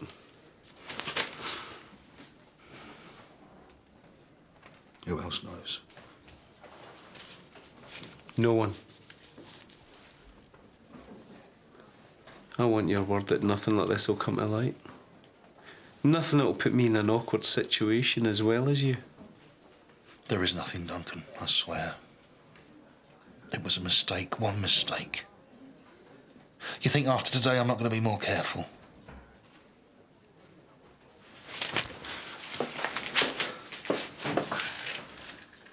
Thanks, mate. I owe you.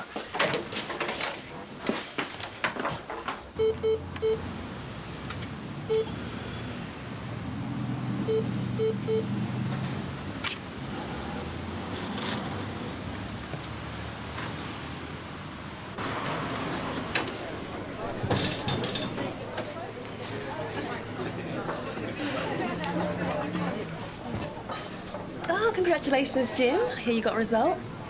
It was your information that got Metcalf. Oh, yeah. Thanks, yeah. I'll buy you a drink. What would you like? No, I'm buying. Oh, well, I think in that case, the single malt will be favourite then, Jim. Reg? Vodka and Coke, please, Jim.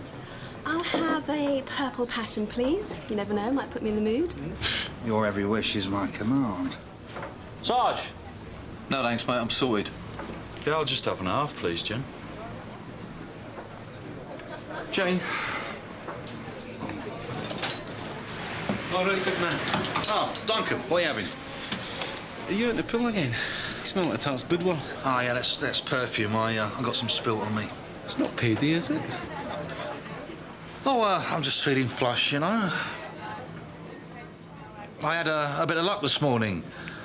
An unexpected insurance payout. 500 sovs. Lucky, Jim. Don't worry. I can afford to buy my own. This is a tough one, Kerry. The victims won't know what's going on, and the witnesses won't know either. They're mentally ill, Tom, not mentally defective. Yeah, but what kind of pig is he, though? Raping a mental patient?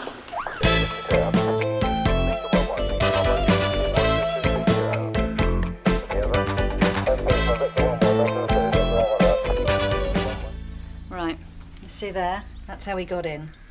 He pushed some kind of implement under the sash. Any guess at the implement? Jemmy, chisel, something like that. And you don't think he could have faked it to make it look like an external entrance? That's very unlikely.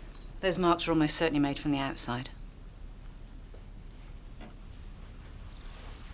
And this is where the victim was found. Poor kid. So, did you get anything else? No, nothing. Well, maybe Polly will. Claire, I'm trying to help you. I'm here because I'm on your side. Do you think you could tell us what happened last night?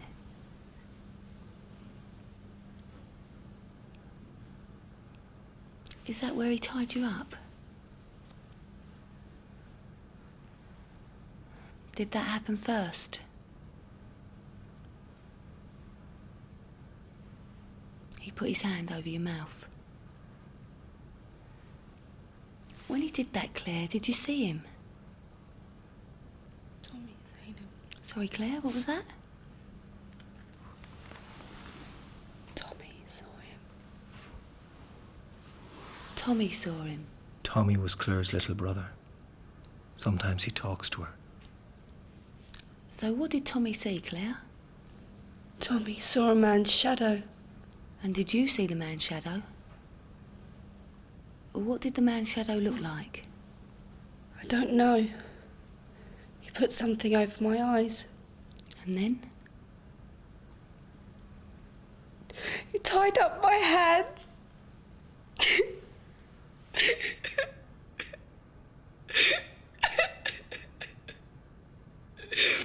She was found at 6 a.m. So she was left for anything up to 7 hours before anybody found her. I take it nobody saw anything? Well, Uniform have taken statements from the staff and some of the patients, but nothing so far. Could it have been done from the inside?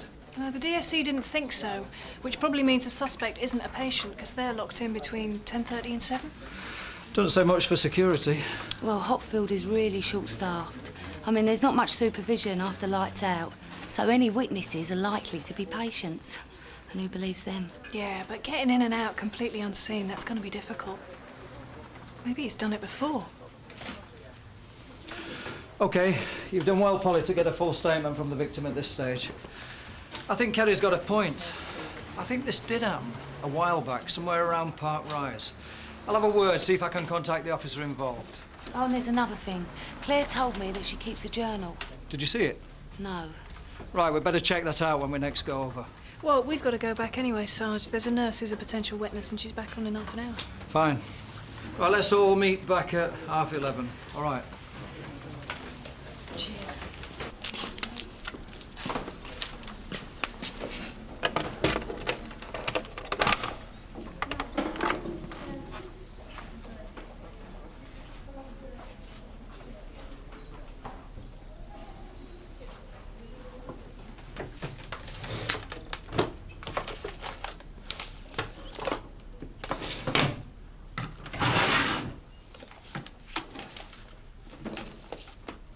DC Proctor. Hi, I'm Ken Forbes.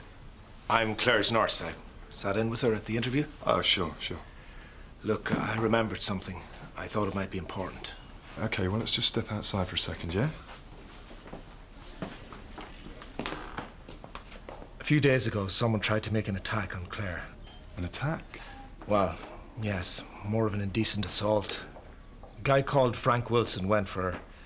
Luckily, I stopped him before it went too far. Right, well, is he a patient? No, a friend of a patient.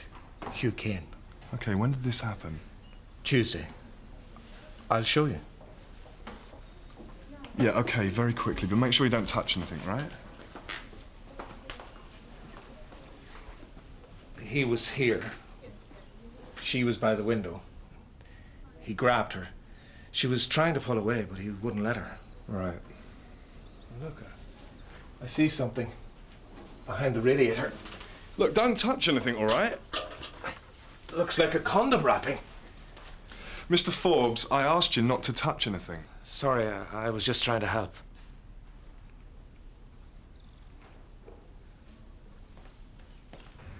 You get it? Yeah, and that's not all. I found a condom wrapper. In Claire's room? Yeah, and get this. She was indecently assaulted 3 days ago. Really?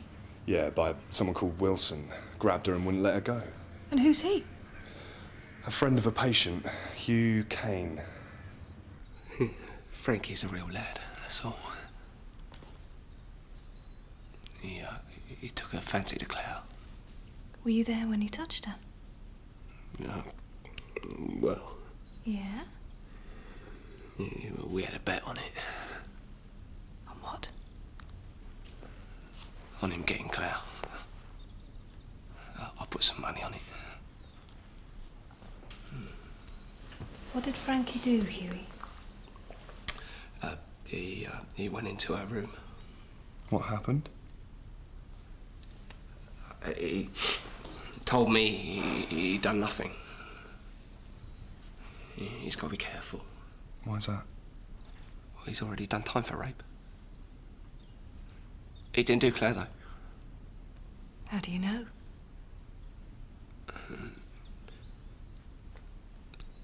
I saw the bloke who'd done it. What do you mean? I went out for a smoke. After lights out. How did you get out? They have their ways. So what did you see? It was a bloke. Running. From where? And from the direction of Claire's room. It wasn't Frankie. Frankie's smaller. A bit heavy.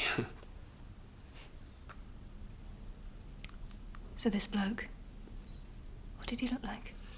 Tall. Dark. It wasn't heavy. That's all I've seen. Okay, so we have a potential suspect who's already a convicted rapist who's made an indecent assault on Claire. Yeah, but Kane's idea the rapist definitely isn't Wilson. Well, Kane might have his own axe to grind. We'd better check his story out with Claire. Hello? Sarge? Right. Right. Yep. That was Daly. Apparently he was right. It happened before up at Park Rise. They're sending someone down to join us. Yeah, who? A DS Acton. As you know, I was involved in investigating a similar case at St Jacob's Mental Hospital.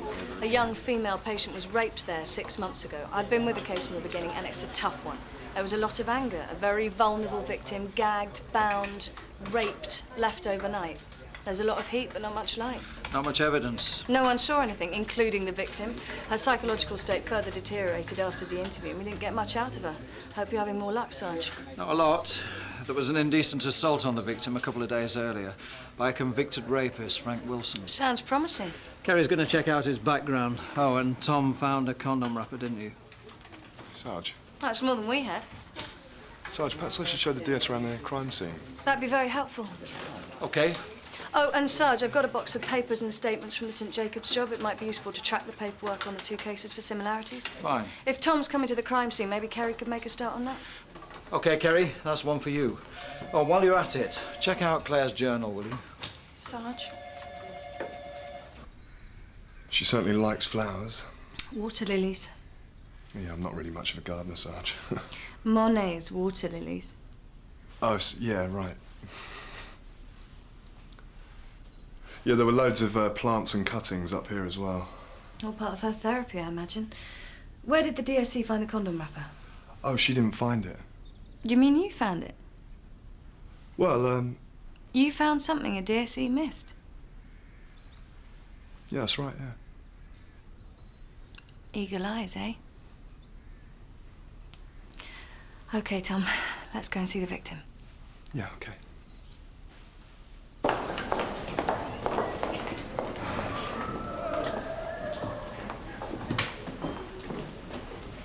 Hello, Claire.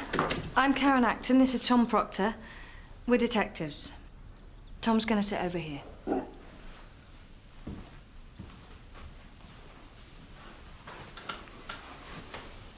I see you like flowers. Got a lot of them, haven't you? Can you show me?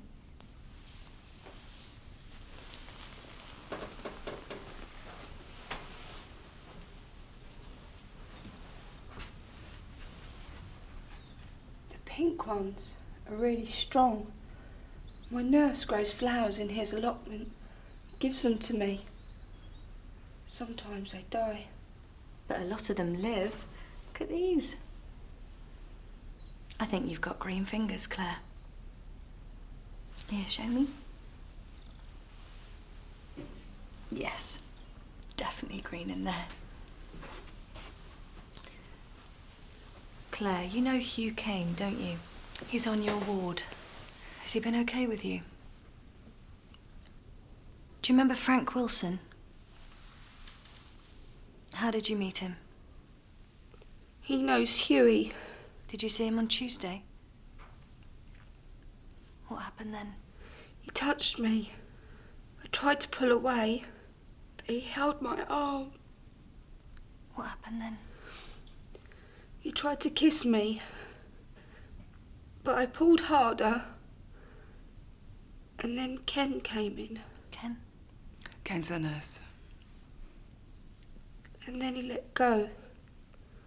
Did Frank Wilson? Did he make Tommy run away? Tommy was Claire's little brother. We don't know who hurt you yet, Claire. We'll have to find out.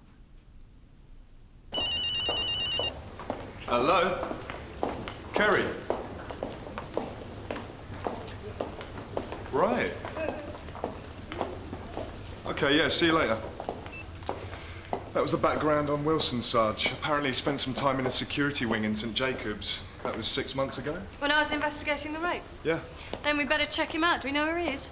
Yeah, he works in a burger bar in Hi, Karen. Ken? You're Claire's nurse? You're investigating? Right. Nice to see you again.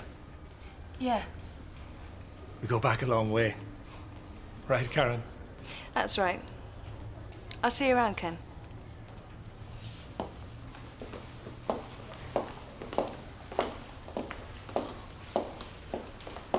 It's a bit of a coincidence, Sarge. You know Ken Forbes? Yeah, Small world, eh? yeah. Oh, Tom, I've got to go back to Park Rise. I've just remembered something. Oh, right. You can deal with Wilson, can't you? Yeah, sure. I'll drop you there. Great. Thanks, Tom. Anytime, Sarge. I mean, for showing me around. Helping me catch up with the case.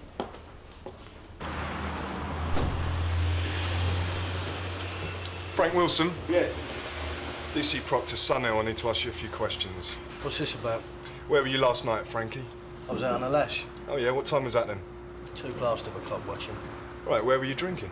Started off in the Cromwell. I can't really remember much after that. All right, who were you with? My usual mates, I suppose. I can't really remember. You better start remembering, because you're in the frame for raping Claire Campbell.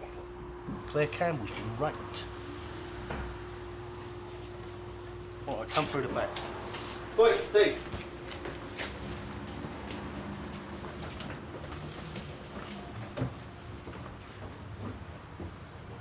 So, did you and Huey Kane have a bet about picking Claire up then? Yeah, that was Huey's idea. That's got nothing to do with raping her. What did you do to win the bet then, Frankie? I just talked to her, see if she was interested. Didn't stop there, though, did it?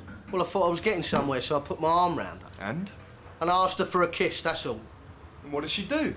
Well, she's schizo, isn't she? She didn't know what she wanted. She started shouting, pushing me away, and then Forbes come over like he's her father. Yeah, because you wouldn't let her go. No, I let her go straight off, but I was still worried he'd say it was attempted rape. Well, why would he say that, then? Because he knows I've been done for rape before. Oh, I see.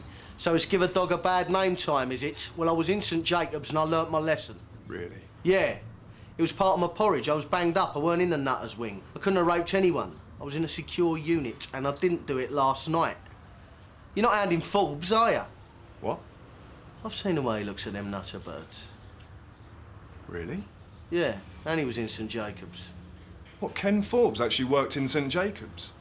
Yeah, he was there when the other bird got raped.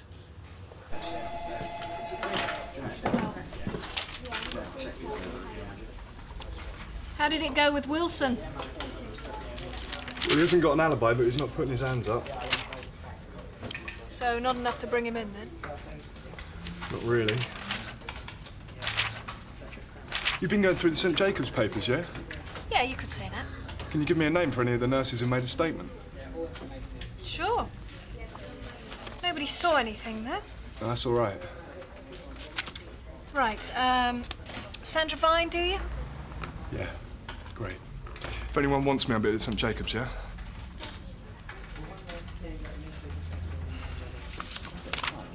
OK, so you gave a statement at the time of the rape 6 months ago? Yeah, but I didn't see anything. You got him yet? I'm afraid not. But there's been another rape. What, like the one here? Yeah, very similar, in the Hotfield Mental Hospital, and we think there might be a connection. Right. There was a patient in St Jacobs at that time serving out a hospital order for rape. His name was Frank Wilson. I wouldn't have known him. He'd have been on the secure ward, locked up. Right. Was there a nurse there then, Ken Forbes? That's right. Oh, did you know him? Sure. Well, do you know when he left? I don't remember. It was a while ago. What, 2 or 3 months? Look, what are these questions about? I saw nothing. Are you sure about that? Of course I'm sure. Look, Sandra, if you know anything... I don't. I don't. I just thought Ken Forbes was out of my life. What, you mean there was something between you two?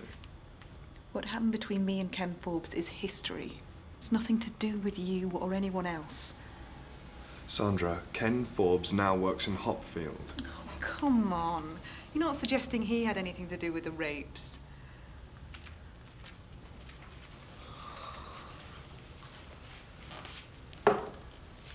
I mean, there was a time when I wanted to hurt him, but I wouldn't go that far.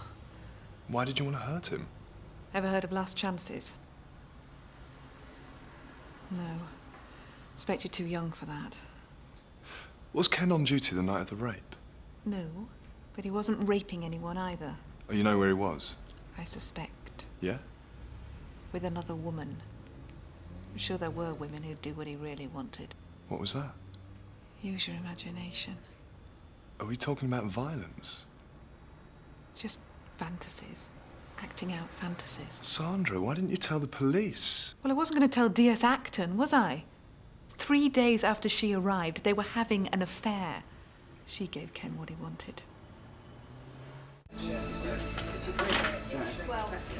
Kerry, can we grab a quick coffee? I really need a word. We've got a briefing, Tom, remember? Tom, you get anything at St Jacobs? Sarge? On the Wilson case? Oh, yes, Sarge, he couldn't have done that rape. He was locked up in a secure unit. Pretty reliable alibi. Doesn't rule him out for the Hotfield, though, Sarge. And what's his alibi for that one, then? Well, he reckons he was out on the Raz with his mates. I haven't checked it out yet, though. Well, you better do it now, hadn't you? Sarge. How about I take Tom, we do a thorough check on Wilson's movements? Fine.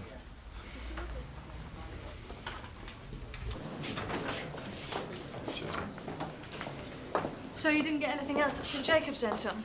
I talked to Sandra Vine. Look, Sarge, I need a word. In private.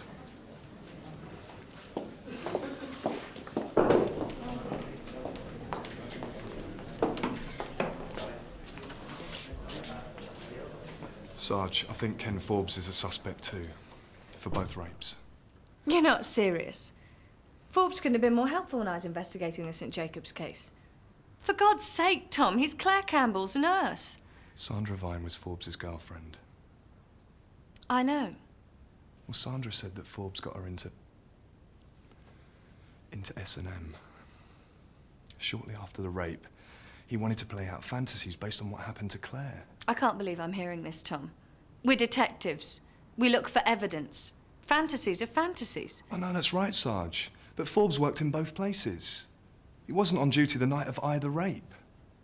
Sandra doesn't know where he was on the night of the St. Jacobs attack.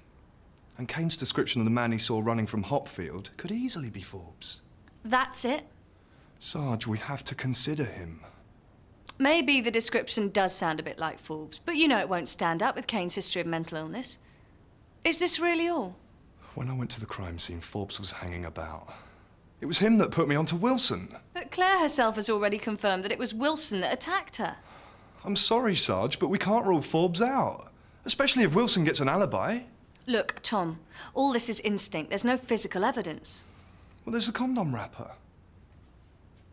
That was unusual. You didn't say it was unusual. I'm sorry, Sarge. I need to see it.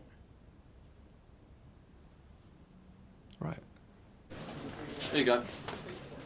One condom packet. How's it going with the rapist? Yeah, it's fine, Sarge, fine. Yeah. Nasty business. Yes, right, yeah. You all right, Sarge? Fine. Suppose we better get going. I'll see you in the yard in a minute. What's the matter with her? Never seen one of these before. Sarge, you sure you're all right? Yeah.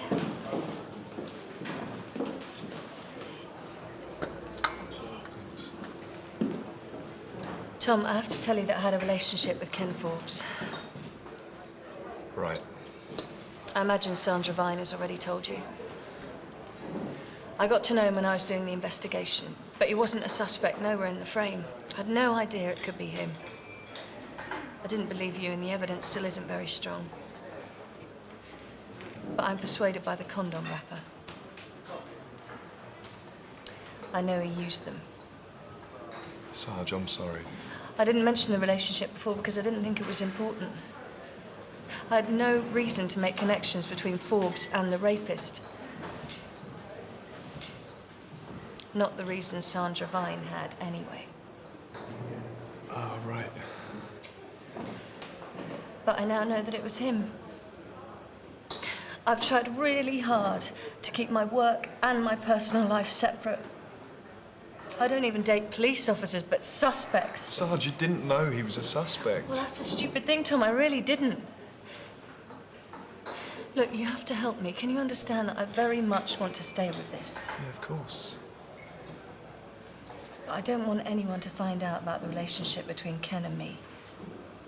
Can you imagine what it'd be like if they did? I'll have minimal contact with him. I won't do any interviews. Please, help me take this as far as I can. All right.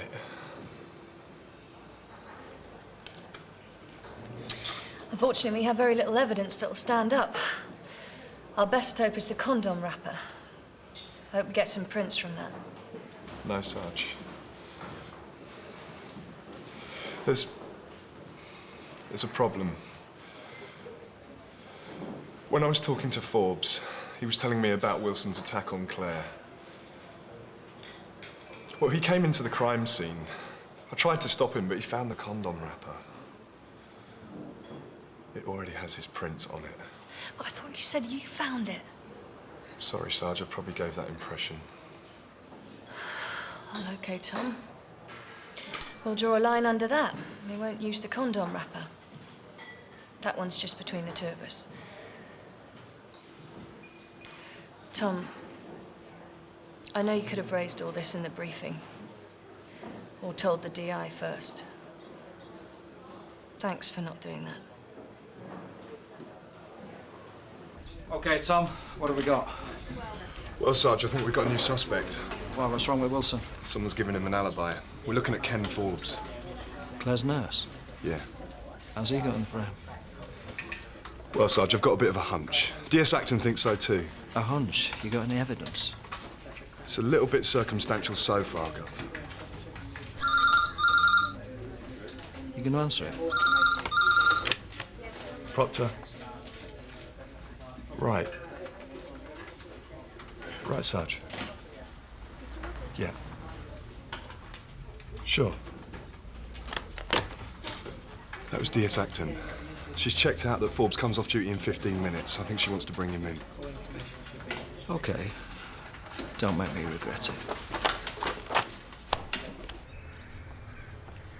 Tarrant, this is great. Twice in the one day. This isn't a social call, Ken. I need to know where you were last night. What?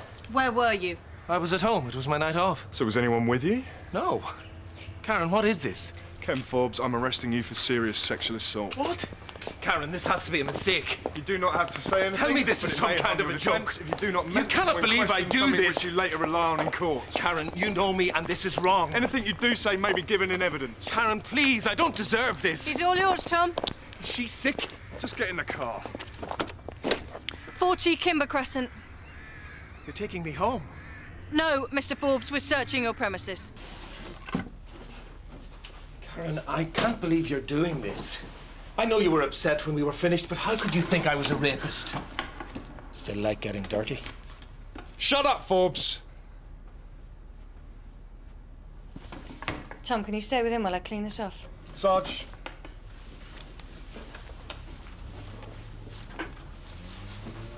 Come on, DC Proctor. Do I look like a rapist? You're a nurse, Mr. Forbes. Exactly. And we're detectives, so just let us do our jobs. That's the point. This isn't just a job. We were lovers. You've said that before, so just lay off! If I didn't know better, DC Proctor, I'd say you were jealous. OK, Tom. You won't find anything in here, you know. This is all crazy. That's about it in here, Sarge. OK, Tom. The kitchen. Right, move!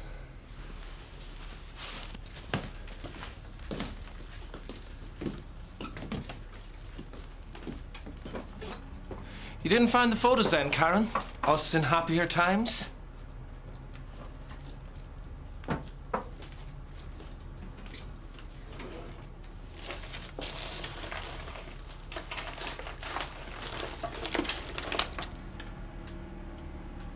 It's got paint on it, the same colour as a crime scene, Sarge. Looks like you're in a bit of trouble, Ken. A screwdriver flecked with white paint. The same colour as from the scene of the crime. So that's how you got in. The night you raped Claire. That isn't my screwdriver. I've never seen it before. It's in your drawer. It's not mine. I'm sorry about that, Tom. The arrest was pretty heavy. That's okay, Sarge. Right, now I'm wondering if we can get anything that definitely puts Forbes at the hospital. Why don't I check to see if anyone saw his car? The caretaker might have seen something. Good idea. Well, I'll leave you to do that then, Tom. OK? Yeah, sure.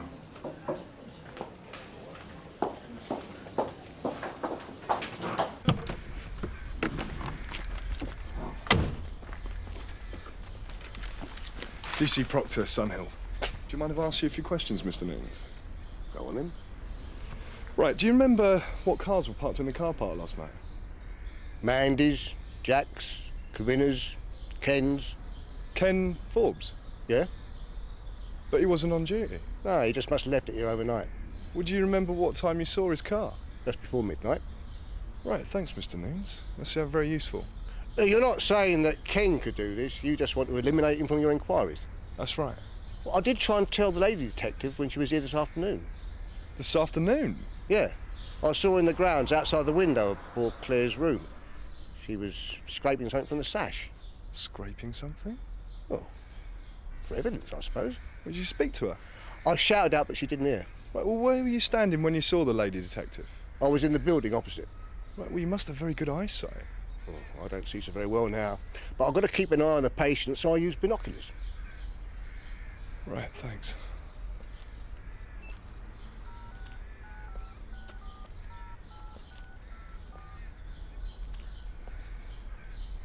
Hi, Karen. Yeah, it's Tom Proctor. Yeah, I'm down at the hot field. Right, yeah, listen, it turns out Forbes' car was here last night. Yeah, OK, I'll get the DSE in first thing tomorrow. Right, yeah, I'll see you there in the morning. Right, OK, Sarge. OK.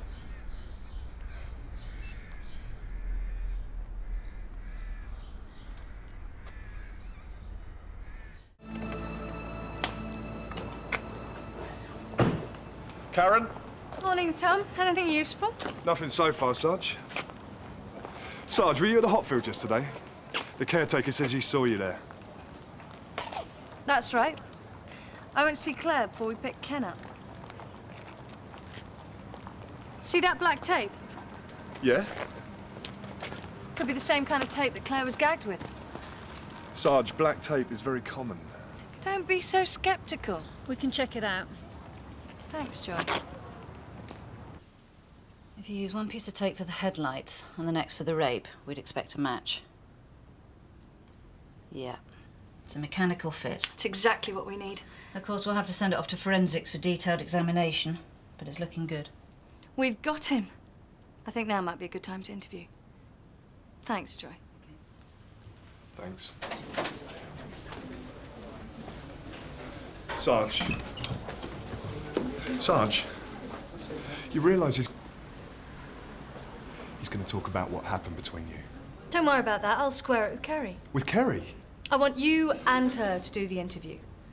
Most of what Forbes is saying about me is in the realm of fantasy. Kerry needs to know that. Sarge, he's going to talk about the relationship. It's need to know, Tom. Look, Sarge, when I saw Noons at Hotfield... Later, Tom. You go on.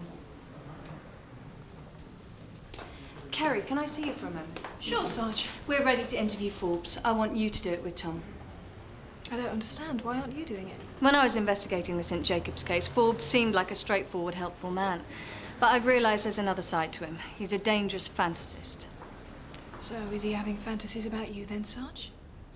I'm afraid he is. You know what rapists are like with female officers, Kerry?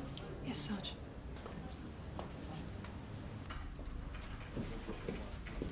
What's going on, Tom?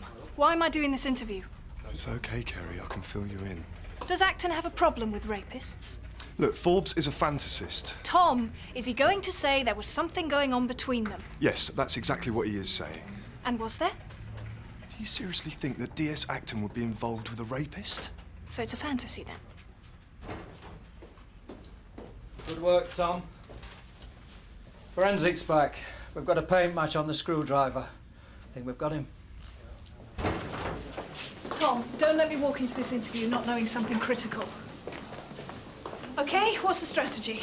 Look, the main thing is the black tape. Surely the main thing is the screwdriver. We've got full forensic on that. Let's just try and hold that in reserve and get something with the black tape. Right, let's go back to Thursday evening. I told you I was at home reading. I went to bed at 11:30. Look, this is crazy. I'm a nurse. I spend every working day trying to help kids with mental illness. There is no way that I could do this. Did anyone see you on Thursday evening? I've known Claire Campbell for 4 months. She depends on me. Oh, and how's that then? For her pictures, for her cuttings. I get those things for her and they help. For the benefit of the tape, I'm now showing the suspect Exhibit KA2, a piece of black tape. Do you know where that came from, Mr. Forbes? No, I don't. Do you use it for anything? I might use it for repairs. On your car? Yeah, maybe. It came from your car. Okay, if you say so. From the left headlight. I don't think that's a crime. For the benefit of the tape, I'm now showing the suspect Exhibit RS1, another piece of black tape. Do you know where this one came from, Mr. Forbes? Of course not. This is the tape that was used to gag Claire Campbell. Used by her rapist. I'm sure you can buy black tape anywhere. Indeed you can. But this piece of black tape is a perfect match for this piece of black tape. That can't be true. Oh, yeah. It's true. I suppose you set that one up like the screwdriver. I'm sorry. The screwdriver that they pretended to find in my kitchen? Isn't that it there? The first time I saw that was when D.C. Proctor produced it in my flat after Karen Acton had planted it. What are you talking about, Mr. Forbes? She planted it because I had an affair with her and I ended it. She's trying to use that screwdriver to fit me up. It's vengeance because I dumped her. These are very serious allegations, Mr. Forbes. They are. I told you I had nothing to do with this rape. The only reason I'm being investigated is because I had sex with one of your officers. Right. Think I'm making it up? And why should I think that? Maybe it's because you're not being very original. A lot of rape suspects make suggestions about female officers. She told you, didn't she? She said he'll make it up. Mr. Forbes, I'm not interested in your fantasies. But you may be interested in my knowledge. I can tell you about the scar on her left shoulder. Her maroon underwear, not black. She always wears maroon. I can tell... Just tell us about the tape, Mr. Forbes. I'm sorry for you, D.C. Proctor, because you know it's true. And you didn't tell D.C. Holmes, did you? And I'll bet you didn't tell her that it was me who found the condom wrapper behind the radiator. Suppose you were going to use that to fit me up as well. Then, you're under D.S. Acton's spell, aren't you? What the hell went on in there, Tom? He's clever, Kerry. Are you sure that Acton didn't have an affair with him? Well, how's it possible to be sure? What's that supposed to mean? He sounded pretty convincing to me. Yeah, well, it's easy to say it's a setup, isn't it? If it's discovered she's been sleeping with a rapist, then she'd have good reason to set him up. She's not like that. She's a professional. Kerry, this guy's dangerous. That doesn't mean that he's lying. Tom, if you have any doubts about Acton, you know what you should do. If she's up to something, we're all implicated. Tom, had a call from DS Ackland at St Hughes. Claire Campbell's taken an overdose. It's touch and go. Right, I better get down there. What about this? I'll be back. I'll sort it with Daly. Tom! As soon as I can.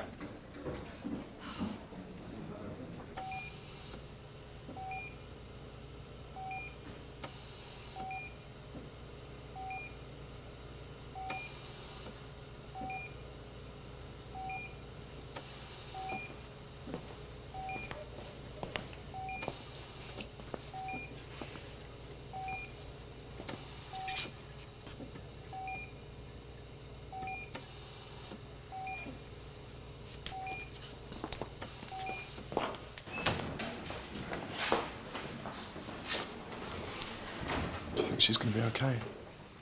Even if she survives, she'll have permanent liver damage. Tell me we've got him. He said it on tape. He said that you set him up because he ended your affair. Bound to say that.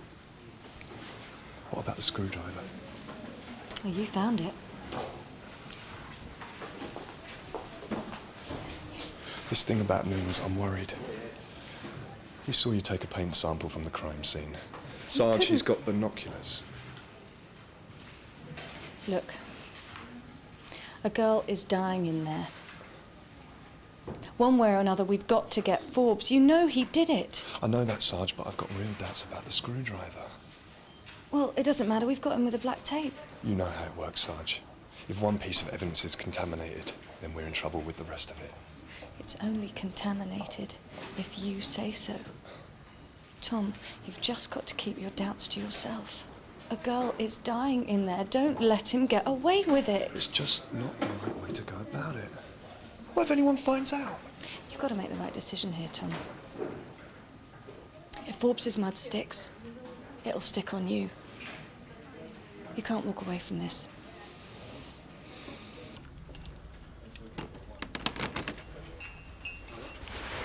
How's Claire? She's not good. I'm sorry about that, mate. Listen, Forbes has asked for a solicitor. Well, I suppose it's only to be expected. Yeah, Alistair Rosen. You know he's going to run with the fit-up allegations. Listen, Kerry, I'm sorry things aren't looking good, but please just hang on. Can we hang on to the screwdriver? Look, we don't know that it isn't the right screwdriver. OK. Just for a minute, let's suppose that it isn't. And let's suppose, too, that Forbes is the right suspect. He is. We've got the black tape. So where would he hide the real screwdriver? Maybe not in his flat. We turned it over. Does he have a garden? No. Hang on a minute. I thought he was supposed to be into plants and cuttings. Where does he do that? You're right. I think he's got an allotment.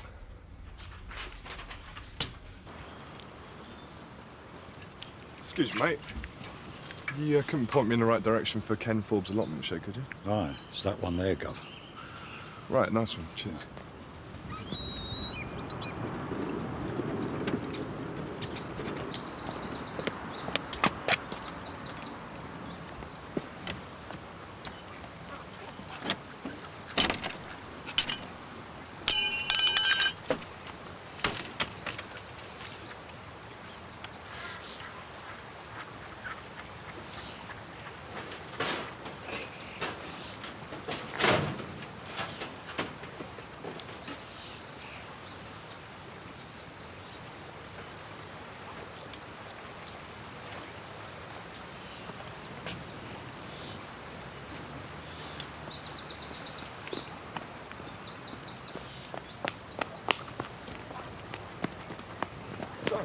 It's OK, Tom, I followed you.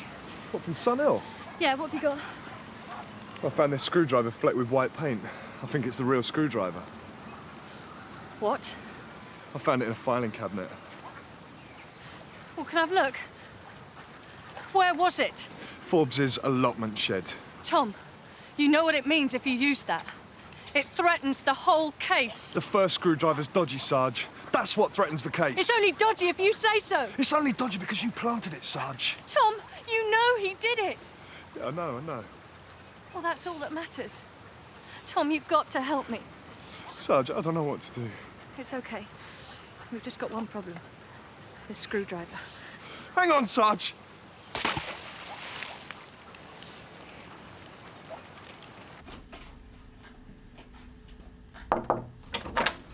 Sarge, can I have a word?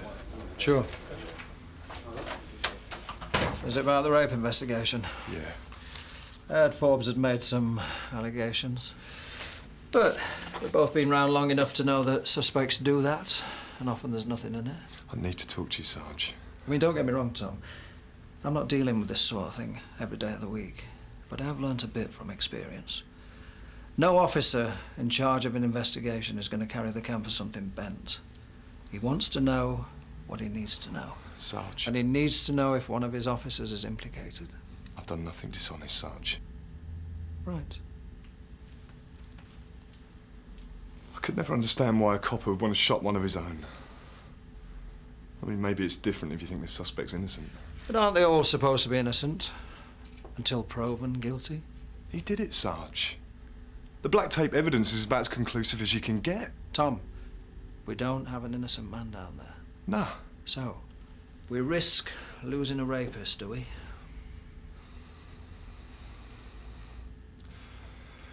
Yes, Sarge. We've all been involved in situations where we don't like what's happening. And sometimes it's easy to say, I don't like it. But it's not me that's doing it.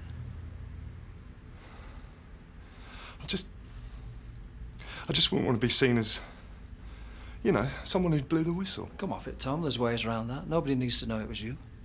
I mean, if I knew someone had been in that situation, been there before, I mean, if you had, do you think you could advise me if I should make the call? We've all been there, and we've all learned that nobody can advise. You have to make that decision yourself. The only thing I can do for you is to forget that you ever had to make it. Thanks, Sarge.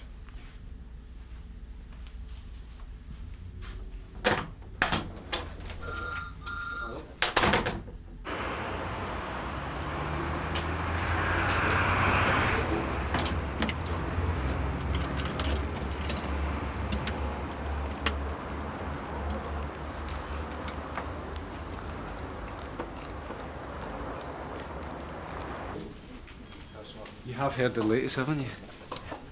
What? CIB have been called in on your rape case. Really? Well, that's what they're saying. I just thought you'd know who made the complaint. How should I know? I've been doing the paperwork. Who's the problem? Is it Acton? Well, she's had Tom running round in circles. I just hope he's going to be all right. I'm sure he will.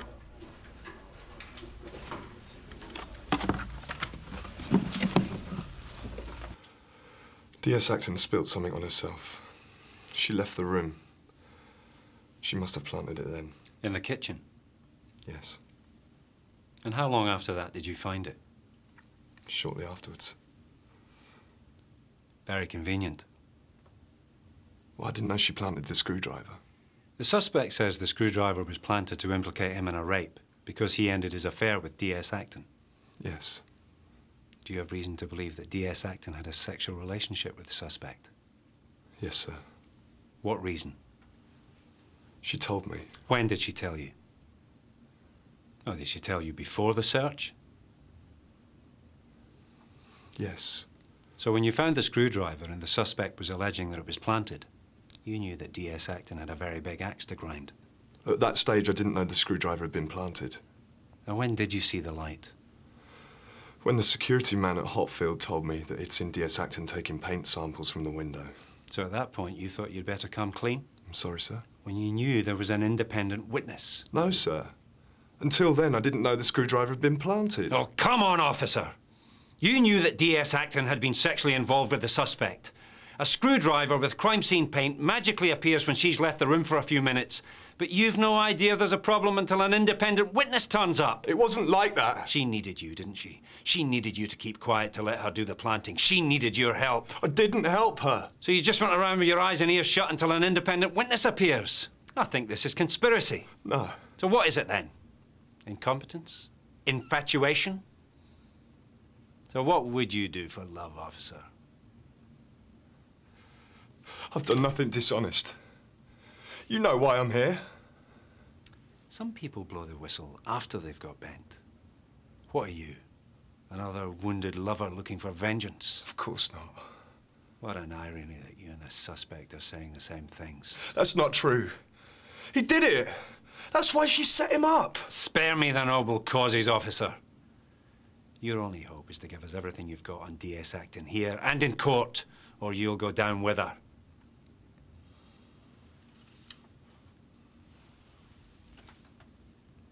Grassing her is not such a big deal. After all, what kind of officer sleeps with a rape suspect?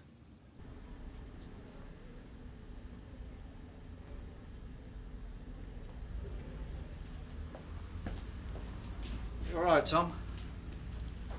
Sarge. These photographs. Window of the crime scene, immediately after we closed it off. Look at the window sash. Then look at this one. Same scene taken this morning. Look at the gouge, much more pronounced. Proof positive that the crime scene was tampered with. Sarge. Tom, you made the right decision. These photos are proof of contamination. Yeah, but it's only my word that proves it was Karen Acton, Sarge. I'm not going to say it was any easier to shop Karen Acton than it would have been to shop one of your mates. Yeah, it wasn't. CIB told me she was a slag because of what I said. In the end, I shopped her to save myself. In the end, Tom, we've all got to watch our backs.